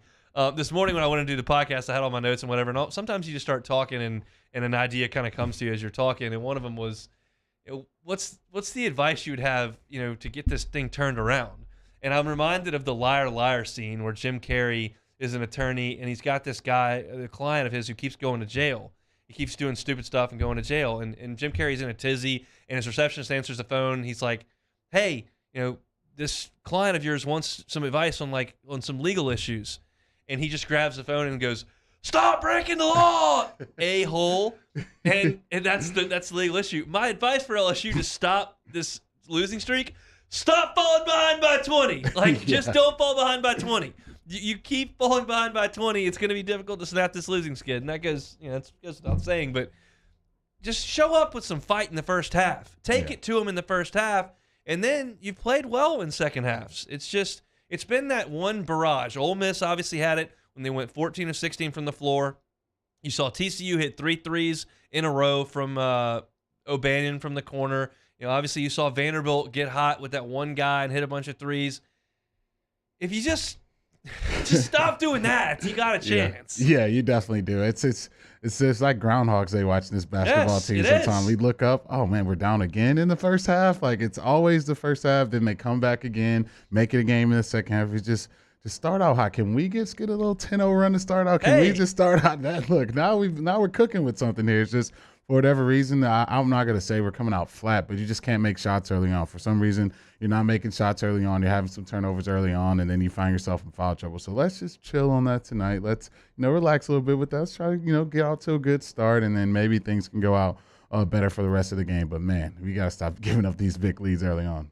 Every once in a while, Days hits a flamethrower. We hadn't really seen it since opening night, and it's been a long time. Every once in a while, he's got 3 straight in him. Maybe the first half tonight is the time for Days to splash a few buckets home. Look, I realize there are a lot of people who are turned off by what they've seen over the last 3 weeks from the basketball program. I totally get it. We've happened to us in football. Saints lost 5 in a row earlier this year. It's been that kind of run here in South Louisiana with teams kind of falling apart.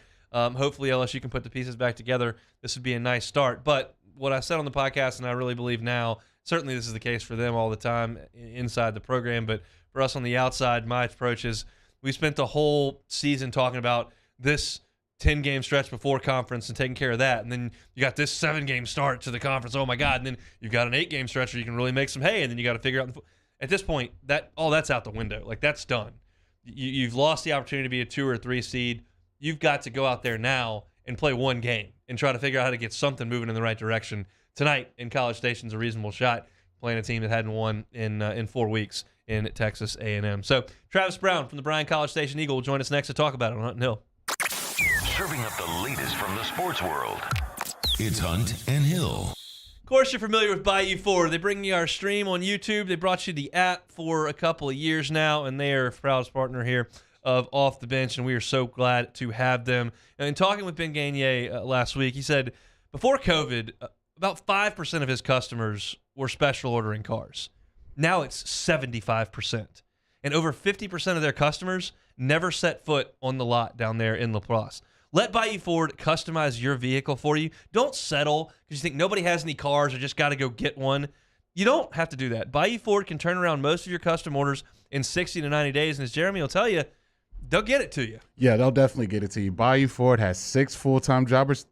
Their only job is to deliver your custom vehicle right to you. All you got to do is go to BayouFord.com. They're going to do right by you. In times of need, get a full list of phone numbers, websites, and other important emergency information on the Demco Stormwatch page at 1045ESPN.com. There it is, the extra mile. on the border of expected and extraordinary for those willing to go further, like vans customized for work or play, with safety and tech to keep you connected. Supported by a 5-star sales, service, and finance team, and backed by the 1-star you know. So go the extra mile.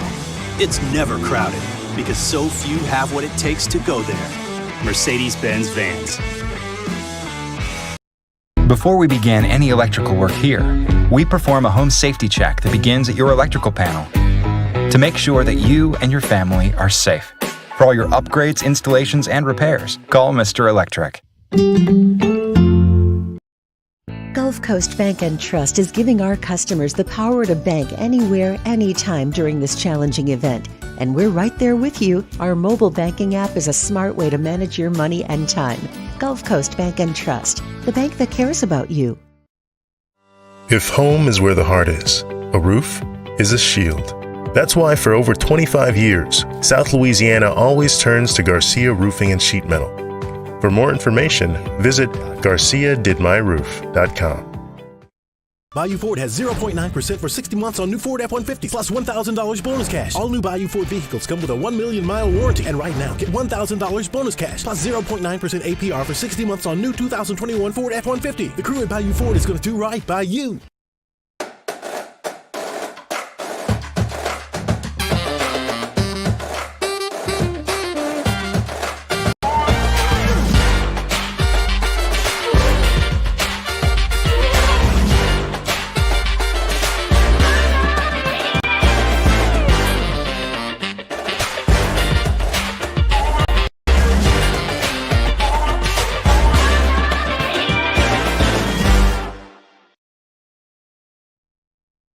Eli's always been into grilling. It took us a while to see it, but the signs were there.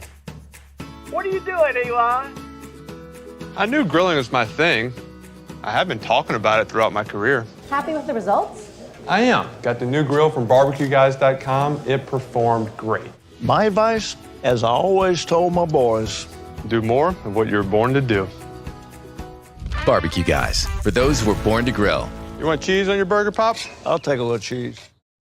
Gulf Coast Office Products is a nationally recognized Savin office equipment dealer based right here in Louisiana. Over 100 employees strong, Gulf Coast has the boots on the ground to support all vertical markets, from education, engineering, legal, and finance. With the latest in office technology, from desktop to production segment units, Gulf Coast and Savin have the perfect fit for you.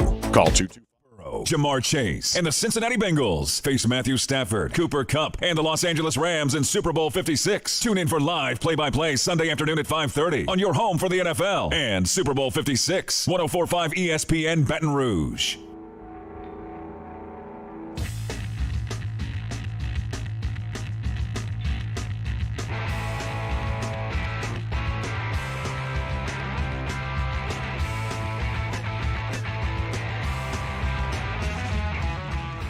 Hunt and Hill, 104.5 ESPN Baton Rouge. LSU and A&M tonight from Reed Arena in College Station, 6 o'clock tip-off. Travis Brown covers the Aggies for the Bryan College Station Eagle. He joins us now. Travis, thanks for some time. How are you? Doing well. How are you guys? Doing very well. All right. When we last spoke to you, we talked about A&M hosting Kentucky when they were 4-0. They've just about filled Reed Arena. They may have filled it. It was certainly the biggest crowd in years. I would imagine that the energy level was really good that night. Where would you rate it now?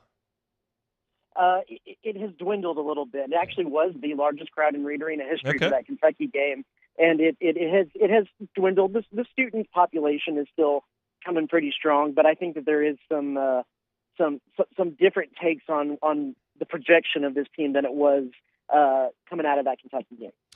What's been the issue? 6-game losing streak. It seems to be something different every time. I think one thing you can definitely put a thumb on from a common denominator is defensive rebounding. They're letting too many offensive rebounds go into second chances. But not only that, they're a team that, as people saw in that Baton Rouge game, that is at their best when they can get transition buckets, get steals adjustments to go into transition offense, and a lot of that comes from defensive rebounding. And so they're having to rely completely just on steals and turnovers to get some of those live ball transition type offensive opportunities that kind of sparks everything. And when you don't get defensive rebounds, it just that cuts your legs out from under you a little bit. I'm looking at, there's a little bit of size on this team. They don't have like the 7-footer, but Henderson and Coleman, they've got a couple of bench guys with some size. Is it just not enough? It has more to do with their defense. They're kind of a positionless defense, so they're going to follow guys all over, and you might actually have your low guy be your point guard if the guy he's marking is kind of down in the corner for that corner three. But when they get into rotation, when they let somebody dribble penetrate and they're having to kind of scramble around, it's less about just having big guys, and it's more about having guys in the right position to turn around and box out, and the guys that they want to be matched up against those guys boxing out. It also has a little bit to do with when they do get those matchups and they do get the boxing out, the guards aren't necessarily always crashing down to get rebounds to start that transition. So it's a little bit less about height, even though they are kind of on the smaller side as far as the guys who actually get decent playing time. But it's more to do with getting in rotation on defense and allowing dribble penetration kind of down the middle of the lane. We've seen the Texas A&M Aggie basketball program go on a bit of a losing stretch here. Who's going to have to really get going offensively for them to kind of step out of that? Yeah, the interesting thing is the offense necessarily hasn't been a huge problem other than in the last 2 minutes of the game. They just need that guy to hit that key shot in the last 2 minutes or so when these games are close, whether that be Quentin Jackson, Marcus Williams had a big shot against Georgia. Hassan Diarra has made big free throws. In the Missouri game, A&M had a chance with a 1-and-1 to tie it in the last minute of the game. And Quentin Jackson, who's an 85% free throw shooter, I want to say he's 14th in the conference in free throw shooting. He misses the first leg of a 1-and-1, and that just pretty much seals the deal for them. So it's just kind of that being clutch at the end of the game. That's the other thing is, it's a 6-game losing streak, but in 5 of the 8 games they've lost this year has been a 2-possession or less game. I think they're averaging 6 point margin of defeat in most of those losses. So it's close. They're there. They just need that last clutch little bit of offense. Generally speaking, you don't have to worry about Buzz's energy or his team's energy. I know LSU's press conferences have been a little bit somber the last week or so because of how high this team rose and how much they have fallen over the last 3 weeks. What's the vibe in the Aggie locker room these days? I don't think Buzz is a pretty honest coach, and he'll tell you how it is. And he said after the South Carolina game, there was a few guys that were a little bit down, but I think he has sold these players and this team on the fact that they're still building. I have a column coming out soon about this, a little bit of the fact that a lot of people want to argue Buzz Williams is in season 3 of his contract, and his third season at Virginia Tech was an NCAA tournament year. He took Marquette to 3 NCAA tournaments in his first 3 years, so season 3 should be the turnaround year. But his first year, they probably should have been an NIT team, but everything was canceled. Last year, you can't hold anyone really accountable for what happened last year with COVID and everything going on. So he hit the reset button. He brought in 6 transfers and 9 new players. This is season 1 or 1.5 at the least. And so this is where the program starts to build. He got in 6 guys. I think 4 or 5 of those transfers are guys who are COVID freshmen or sophomores. And so it's like my fiance made a good joke. It's like a white elephant exchange. These presents are frozen. You can't steal them anymore. Their one-time transfer is up. And so there's a little stability in the program there. So that's a roundabout way of saying it seems to me like a lot of these guys are pretty focused on and building for the future that they sure would have loved to make it to the tournament or get some postseason play this year. But I think their eyes are on a little bit more than just the season ahead of them. All right, let's shift over to a little football type talk here. It's safe to say Jimbo Fisher probably won't be putting in any more subscriptions to Bro Bible or probably buying sliced breads next book, right?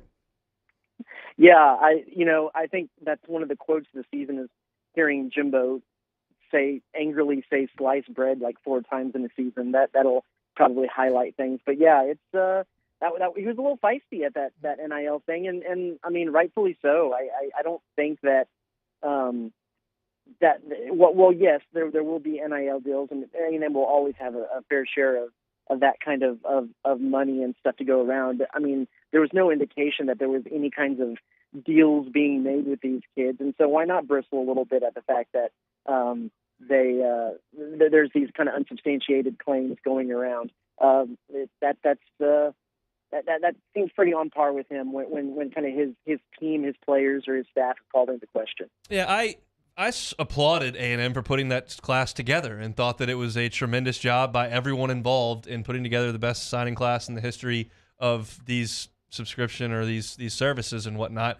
And I thought that Jimbo had to react the way that he did. Now, my other point in that is I laugh a little bit at the A&M faithful and the Texags crew that bristles so sharply when anyone indicates that name, image, and likeness was a huge part of this. I realize that you're in journalism and you can't jump over, but it's just I've been fascinated by the reaction of A&M fans and media fans, which I'm one of those, so I don't disparage that at all. I very much openly pull for LSU. I found it interesting that they would dismiss it so rapidly and just say, "Hey, we've got Jimbo. He's a great recruiter. Of course, he's going to pull in 7 5-stars." What has your reaction been to kind of all of that? I will tactfully sidestep. Yeah, sure, I understand. And go into this because I don't have. Here's my problem with the whole NIL deal, and here's the way that I think that you solve a lot of these little quibbles and these things. And that is to make the contracts that these kids have to sign. They have to sign contracts, and they have to go through the school to be able to get NIL money. Have those contracts be open record. Right now, most of these schools are protecting them under FERPA, which is, of course, what like you can't open records request the kids' grades or things like that. But you can open records request any other contract that the school has with any other entity because that is money that is kind of going through the school. I know it's different because it's not taxpayer money, it's not the athletic department money. But if you somehow can talk these, and the NCAA can talk with Congress, if Congress can pass something that makes these contracts open record, then us as journalists can go in there and open records request all of these contracts and actually see if sliced bread is giving $30,000 to a kid to go to Oklahoma or whatever. And then that's a way to hold these schools and these teams accountable. But you say accountable, kind of right now it's not really – it's a gray area because I know in Texas it says there's no pay for play, but it's not like you can't tell a kid if you're going to come to A&M there's really great opportunities for you. That's not even – it's really gray. So, there needs to be more oversight and more restriction on what the rules of this actually is. And my personal opinion is, and there's probably some First Amendment lawyer out there who's telling me that you can't uncover this, but I really do think from people I talk to that you could make these contracts open record, and then us as journalists can then hold these teams and hold these people accountable to what is actually going on. That's well said, and I appreciate your. I appreciate those thoughts. Look, we appreciate your time over the last couple of weeks. It is, again, very, very, very much appreciated. Enjoy the game tonight, and we'll talk soon. Sure. Thanks, guys. Travis Brown, Bryan College Station Eagle. That's well said, and that's an interesting thing that I had not thought of. I mean, that's what we've kind of discussed. It's like, well, we'll see when these kids get to College Station what their Instagram feed says and what T-shirts they're wearing and what they say in an interview or all that kind of stuff. Like, if they are beholden to some of this kind of stuff, Again, as I've been very open about over the last 2 weeks, I think it's comical that anyone outside of the football program at A&M. Now, Jimbo can't say, yeah, we put together great deals for him because you're not supposed to use it in recruiting. So he's got to throw a fit and act like he did. But the guys on the outside, to insinuate that we're all crazy because they've signed 5 stars in 6 years and signed 7 in 1 year, it's just not. It's just common sense. Yeah, that was going to be my next question for if we had a little more time. Was that are these types of recruiting classes sustainable for A&M, especially with NIL being it's going to be more prominent more year after year after year, and I just don't see the regulation and all the stuff that people keep saying that's going to happen. Like you implement something like this, it's really hard to regulate it, especially kind of with these relationships being made already with these kids and some of these deals being made.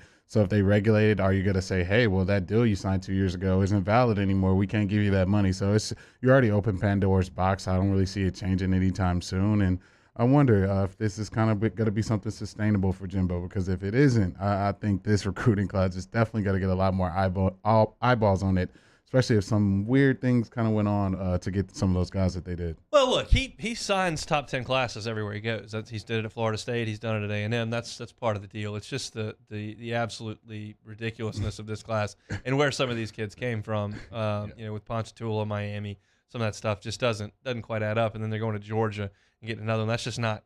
You get guys from Houston, get guys from San Antonio, Dallas. I'm all about it. East Texas, plenty of Aggies there. Ponchatoula, none. Sorry. And that sounds like sour grapes. And I wish Jacoby Matthews went to LSU. Well, of course I do. But it doesn't happen. So that's the way it goes. Appreciate Travis Brown for coming on LSU and A&M tonight at 6 o'clock. Some more big-time basketball tonight in the SEC. We'll talk about a little bit of that. And got a couple of names that I want to toss out into the hat for Auburn's head coach. They don't have a vacancy, but it's fun to guess, isn't it? No. Hunt Palmer, Jeremy Hill, Hunt and Hill. Our listeners fire off their opinions on the jimsfirearms.net hotline at 499-1045. Keep listening for your next chance to shoot us your thoughts with the jimsfirearms.net hotline on 1045 ESPN Baton Rouge. And our topic today is about savings. What is savings? Hancock Whitney isn't just a bank for our clients. We're investing in our hometowns, making it better for everyone. So keep dreaming. We've got your back.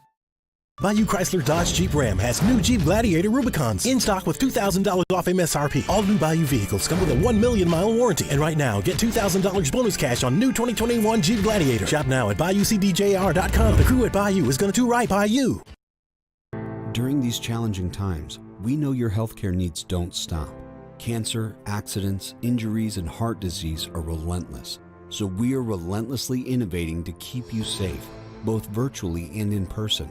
Connecting you with providers remotely, advancing clinical spaces, providing rapid and accurate testing, social distancing, and certified cleaning protocols.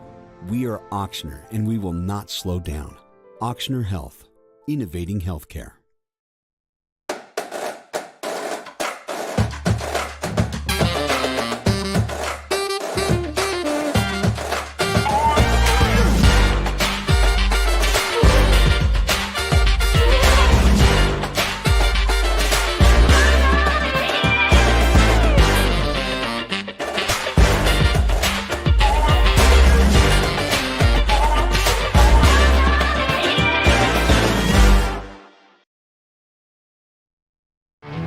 There it is, the extra mile, on the border of expected and extraordinary, for those willing to go further, like vans customized for work or play, with safety and tech to keep you connected, supported by a 5-star sales, service, and finance team, and backed by the 1-star you know. So go the extra mile. It's never crowded, because so few have what it takes to go there. Mercedes-Benz Vans. I've been doing business with Luba for 25 years. They're dependable, trustworthy. It's just the attention to detail with our clients. Our folks have years and years of experience. They're highly trained professionals. But many companies have that asset. What I'd like to think makes Luba a bit different is that we use those talents in a way that truly is dedicated to serving the needs of the folks who depend on us. Are you a licensed contractor? There's lots of good contractors in Louisiana doing work the right way, but unfortunately, too many unlicensed contractors are working outside the licensing requirements. Working as a contractor in Louisiana requires a license for the company doing the work. The Louisiana State Licensing Board for Contractors wants to help you get licensed to allow you to conduct work legally. It's not difficult to get the license. We can help you. Go to lacontractor.org for more information. Licensed contractors, it's the law. At All-Star Toyota, you get it all. If you're in the market for an all-new Toyota vehicle, come see our friendly and knowledgeable sales team at All-Star Toyota. Located in Baton Rouge at the corner of Airline and Goodwood, we've been serving our community since 2005 by offering a large selection of new Toyota cars, trucks, and SUVs. Get behind the wheel of your dream car and take a test drive at All Star Toyota today. Gulf Coast Office Products is a nationally recognized Savin office equipment dealer based right here in Louisiana. Over 100 employees strong, Gulf Coast has the boots on the ground to support all vertical markets, from education, engineering, legal, and finance. With the latest in office technology, from desktop to production segment units, Gulf Coast and Savin have the perfect fit for you. Call 225-756-2644. That's 756-2644. Moscona inviting you to join us for Tuesday's AFR, presented by Insurance Network of Louisiana. The Saints have hired Dennis Allen as their new head coach. We will have all the reaction on Tuesday's AFR. Join us 3 to 6, 104.5 ESPN Baton Rouge.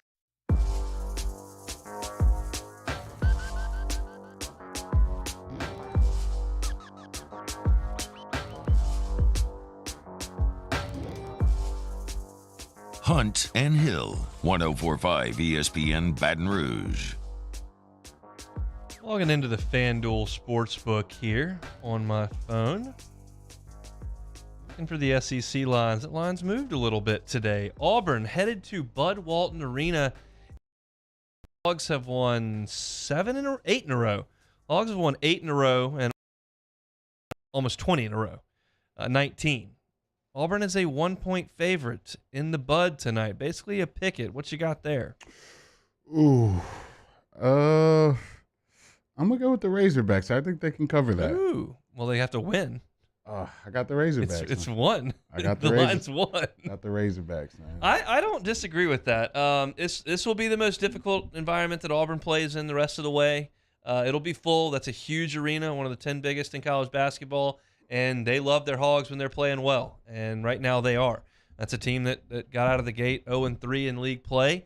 Had lost a pretty bad non-conference game there at Oklahoma by 20 points. And all of a sudden has kind of found its way. You hope that that's something that can kick into gear here in Baton Rouge, but certainly hasn't as of yet. But kind of your thoughts on where this Arkansas team is. I know that you love Note, but they've been pretty good. Devo Davis has been really good for them. And I think Jalen Williams at the 5 has kind of been their glue guy. He was SEC Defensive Player of the Week a couple of weeks ago. Made a couple of big threes, including one here in Baton Rouge to help win that game. It's a team that starts and ends with Note, but there's a lot in between. Yeah, it seems like ever since Musselman got that shoulder fix, they've been playing at a still got a sling. Yeah, they've been playing at a high level, man, and they've just been playing good. They've been playing some good basketball. They got their guys knowing their roles, knowing what they're supposed to be doing out there. I think we talked about this Auburn team having one slip up along the way. I think it's hard to predict where it's going to come, but this is where I'm going to predict where it's going to come. I think Arkansas finds a way to get it done. For some reason, Auburn has had some very, very close calls, some games that probably shouldn't have went their way. I think this is the one that kind of slips away, and Arkansas kind of finds a way to pull this over the top. Kentucky's headed to South Carolina. 10.5 is the number on that one. That'll be a 6 o'clock start.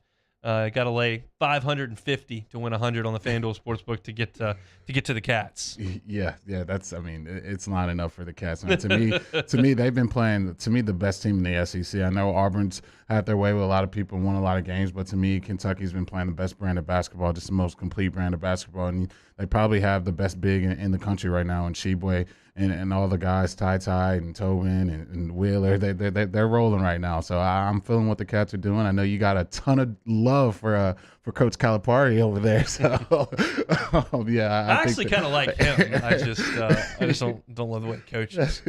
But yeah, so that's your look at the SEC basketball slate. This is just a stupid exercise, and that's something we do sometimes here. Auburn currently does not have a opening at their head football coach, but theoretically, if one was to come available here over the next week or so, I wrote down some names here just theoretically is guys that Auburn could consider or would they consider. I just wanted to pick your brain on it. First of all, if they wanted to just go the interim route, it's what happened when Bobby Petrino got in trouble and Arkansas was up against it, and they went with John L. Smith to hold the line for a year until they could hire a coach, and they ended up going with Brett Bielema.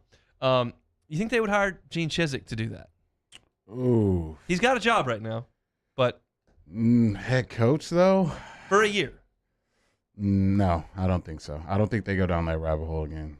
I thought it would be interesting. And now obviously at this point, Chizik is out there. Wait, he does have a job, doesn't he? I thought he was working North at Carolina. Okay, Yeah, North Carolina. I could have sworn I saw him on ESPN working, doing some stuff for them, but maybe he's in North Carolina. Okay, so the rest of them would be potential full-time job opportunities. Again, this is a stupid exercise based on absolutely no knowledge, but it's fun to play. It's a little Tuesday afternoon radio game. Dan Mullen. Dan the man. No, I don't think so. Not with the way you have to recruit at Auburn with Alabama over your left shoulder, over your right shoulder. They're above you. They're beneath you. You got to recruit extremely well if you're going to take the Auburn head coaching job. I don't think that's the route they're going to go. I think and I don't see Dan going back to being a coordinator again, so I don't think they go down that rabbit hole either. Well, Dan's probably gets one more big swing. You basically get two. Two is your last one. Will Muschamp's not getting another big swing. He got Florida. He got South Carolina. That's it. Mullen's got one in his back pocket because Florida's the only one he's crapped out on. So I think he's got one more chance. We'll see what his decision is. Speaking of one more chance, Hugh Freeze. Hugh, the Bible verse man right there. Yeah, my boy Hugh. That's possible. I could see that being in the realm. Got a little traction. Got a little traction with Jeremy here. I could see that going on. I could see them going down that road. I know he's at Liberty right now, but you're going to need a head coach. You're going to need a guy that, can call him up. You're going to need a guy that can scheme him up against Saban. I'm sure, like I say all the time. Need him twice. Yeah, like I say all the time. You go to Alabama to get to the college football playoff. Go to Auburn and beat Bama. So you're going to have to beat Alabama. You go to Auburn. So, yeah, I could see Hugh Freeze doing that. He's done it before. All right, those are my SEC-centric names. Now I've got some we're just tossing all over the place. I realized they just dipped into the Boise well, and it may not have gone very well. Again, we do this entire – Auburn has not fired their coach, by the way. We're just having fun. Kellen Moore. Oh, no. I don't think so. Little youth, little enthusiasm, calling ball plays up there in Dallas. Nah, I think he's gonna get an NFL head coaching job. I think he does a great job at the NFL level. A guy who really hasn't coached at the college level, then you got to put in recruiting and doing all that stuff. I don't know if Kellen wants to be doing all that stuff. I think he's looking for an NFL job, and he's probably a year or two away from doing that. So I don't see him taking a college job at Auburn when you got Saban right there. You get your brains beat in by Saban a couple years ago. Now you're back on the street again. So I don't think that's the route Kellen's going to go down. All right, now the last name I've got here on this little list that I just made up out of nowhere. What do SEC teams generally do when they need to hire a football coach? What's that again? What do SEC teams generally do when they have to hire a football coach? They get coaches from what coaching tree? The Saban coaching tree. The Saban coaching tree.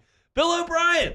He's going to cross to go over to Auburn, call some plays? I could see that happening because he's coached at the college level before. He's had a lot of success at the college level. We see he's at the retirement home or the coaching clinic or whatever you want to call it right now, what Saban's doing over there with all the coaches he brings into town. But I could see them doing that. I really could. Brian Fletcher says Flores to Auburn. Oh, my goodness. No way. Mentioned for every other coaching job. Again, it continues to kind of trickle out, and Auburn's administration is so forthright with the fact that they're looking into this that it leads me to believe that the end of this is going to end with Brian Harsin's termination. We spoke, the two of us, about Derek Mason leaving. You said, I think he got paid more. I said, I really doubt that. I think he was getting out of Dodge because he saw something was bad. He took a $400,000 pay cut to go from Auburn to Oklahoma State. $400,000 out to go to Oklahoma State to call defense from Auburn. That tells you how bad the situation is. Bo Nix left. Offensive coordinator's been terminated after a week and a half. There's no way he's going to make it out of this.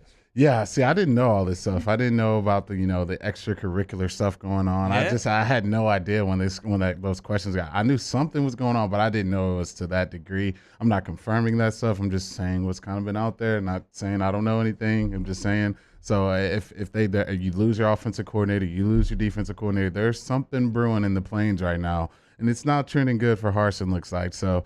Yeah, you take a pay cut and you go to a non-SEC school, there's definitely something going on. Let me tell you something about me, Jeremy, that you don't know yet. I love a swim-up bar.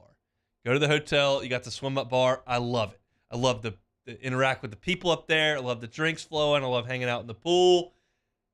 Brian Harsin's on vacation right now in Mexico. I've been to a lot of swim-up bars, had some great time at swim-up bars. I've never had someone drop $18 million in my lap while I'm at a swim-up bar. That may be what we're getting here if Brian Harsin gets fired while he's in Mexico at the swim-up bar with an $18 million buyout. Man, but see, I also saw an article today that Auburn's doing some extra research on maybe for a little cause. I think they're trying to avoid that, and I think he gets a certain percentage. Well, he would get $9 million of it in 30 days, so that's not a bad deal going on. So I'm sure Auburn doesn't want to cough up $9 million for a coach that's not coaching anymore. So I think they're going to be doing some digging here. They're going to be trying to find, like you said, some cause for Coach Harsin. Call Mr. Yellowwood. See, this is another thing you'll learn as you get into the flow of covering the SEC. When Auburn needs money, they go to Mr. Yellowwood. He's got all the money, and he will be forking it over if they need to fire another coach in a 13-month span after they just kicked Gus Malzahn out the door. So it's just kind of the way that it goes. So let's have fun poking fun at Auburn. We'll see if that story materializes anymore as we move forward. Go to Twitter at 1045 ESPN if you're listening, not if you're driving, but if you're at a stoplight or you're at work or whatever, Twitter, 1045 ESPN, and look at the poll. It's a question about the Pelicans. I'm going to look at this and make a little bit of a decision based on how much we're going to talk Pelicans moving forward. I don't think we've talked about them at all the entire time we've been on the air. They made a big trade today.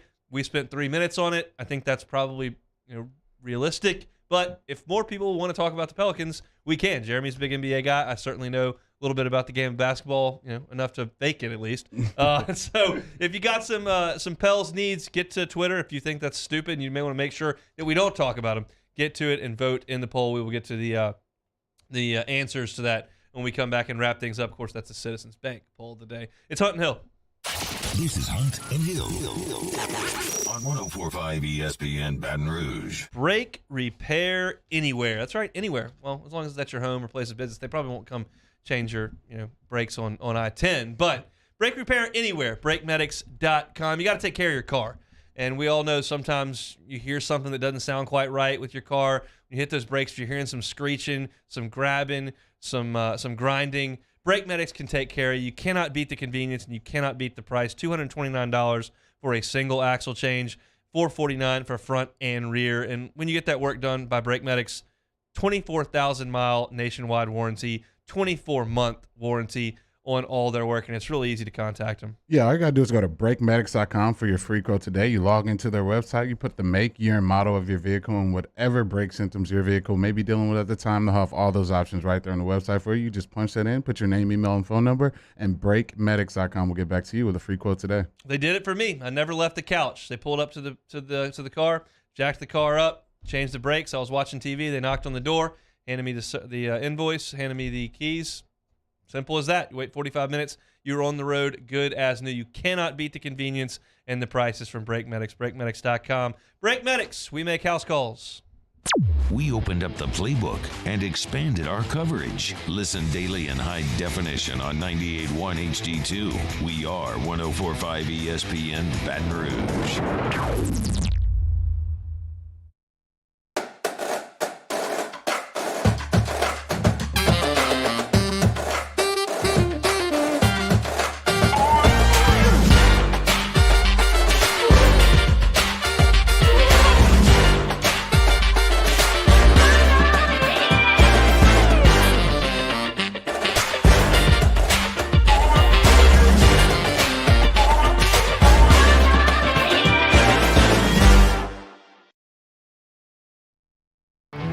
There it is, the extra mile, on the border of expected and extraordinary, for those willing to go further, like vans customized for work or play, with safety and tech to keep you connected, supported by a 5-star sales, service, and finance team, and backed by the 1-star you know.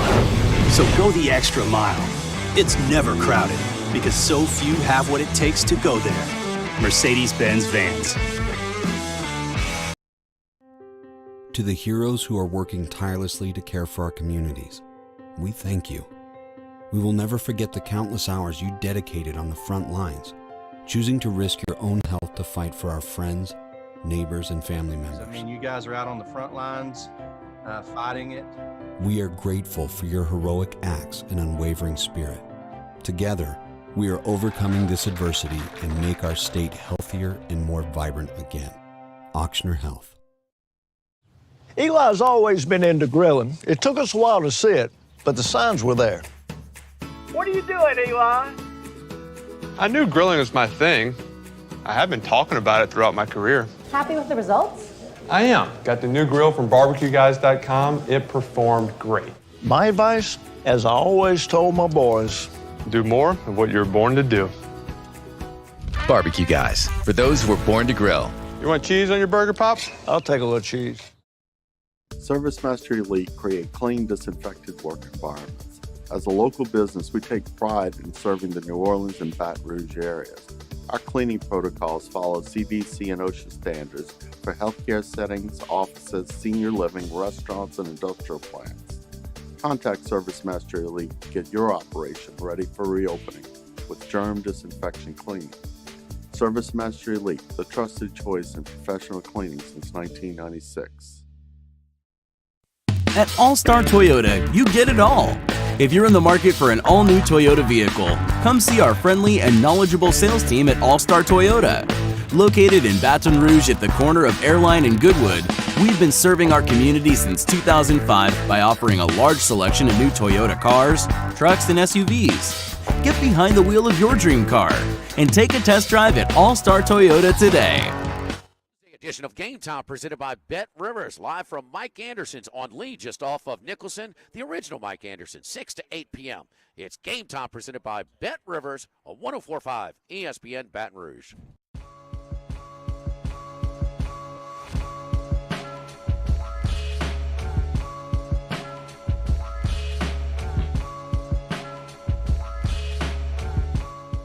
This is Hunt and Hill on 104.5 ESPN Baton Rouge.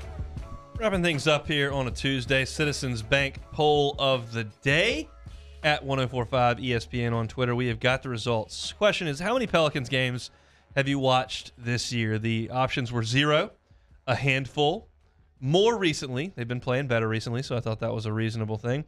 And then I watched most of them. The results are in. I had some votes on my poll on my Twitter account, but the one on ESPN is the one we're talking about here. 64%, 0 Pelicans games this year. 15% have watched a handful. 15% watched most of them. And 6% a little bit more recently. So 6.5 out of 10 haven't watched a bounce. And then another 15%. So almost 80% have seen at most a handful of games. On my poll from my Twitter account, which has been up for 2 hours longer, so it's got more votes, 67% 0, 19% a handful. So on my Twitter feed, which is probably less resembling of our listening audience than the 104.5 ESPN poll, but mine is 74%, so 75%. It is 75% exactly. Have watched a handful. I just can't really justify talking a ton of Pels here. It just doesn't. Yeah. It doesn't. No one's watching. Yeah, if they were sweeping the league by storm, especially without Zion, I'm sure you'd have to talk about them because they'd be doing something special. But Pels are going to Pels. I'm sure my boy Mario's going to be texting me soon about that, just talking trash about his Pels. But hey, my Lakers are stink too this year, so I guess we're in the same boat. And I realize that it also is difficult to watch the Pelicans based on some sort of TV package issue, but I'm not familiar because I haven't watched the Pels dribble the ball this year either. So just that's kind of the way it goes. Some take it or leave it. Joey Burrow, Joey Franchise, Joe Cool, all nicknames that have been given to the second-year star quarterback. And Joe Burrow said at Media Day, whatever anybody wants to call him is fine. Joey Franchise, best nickname for Joe Burrow. Take it or leave it. I'm about to take that. I like little Joey Franchise. First full year start, and you just, go to the Super Bowl. You beat Patrick Mahomes. You beat King Henry and the crew. You beat, the Raiders, who are a feel-good story this year. And now you find yourself in SoFi Stadium with the franchise on your back. Joey Franchise has a little ring to it. Got to get some T-shirts made, Joey. That's a cool. I like Joey Franchise. So, yeah, I'll go with Joey Franchise for the best nickname for my boy Joey Burrow. Just going to call him Burrow. All right. The American Gaming Association, they expect this Super Bowl to be the most betted on game ever, with $7.61 billion potentially being on the line. Are you taking or leaving? The smart money been put on Joey B and the boys. I don't know. If I knew where the smart money was, I'd probably bet. I'm not very smart, so I can't tell you. They are getting points, but and they keep overcoming odds. I've picked against them 3 weeks in a row. How's that working? I know. I picked again to beat the Raiders. I did not pick them against the Titans, or certainly last week against the Chiefs, and they found a way get it done. So, look, I'm not sure where the smart money will be, but I'm sure that's going to come in, and hopefully it all comes in on the FanDuel Sportsbook. Am I right? Yes, sir. You're right about that. All right, LSU's basketball team's out of the top 25. They're on a serious losing streak here. Fighting Tiger basketball team will be ranked by the end of the season. Take it or leave it. I'm gonna leave that. I think I'm on the Coach Wade wagon here with just kind of looking towards next year a little bit. I can do that. I'm a fan. I don't coach the team, so I can look towards next year. I can see Mr. Phillips coming into town, Mr. Allen coming into town. Some of these guys are gonna get Adam Miller coming back into the lineup. You got to get Xavier Pinson finally healthy. Yeah, next year. I don't know about this year, man. It's just top 25.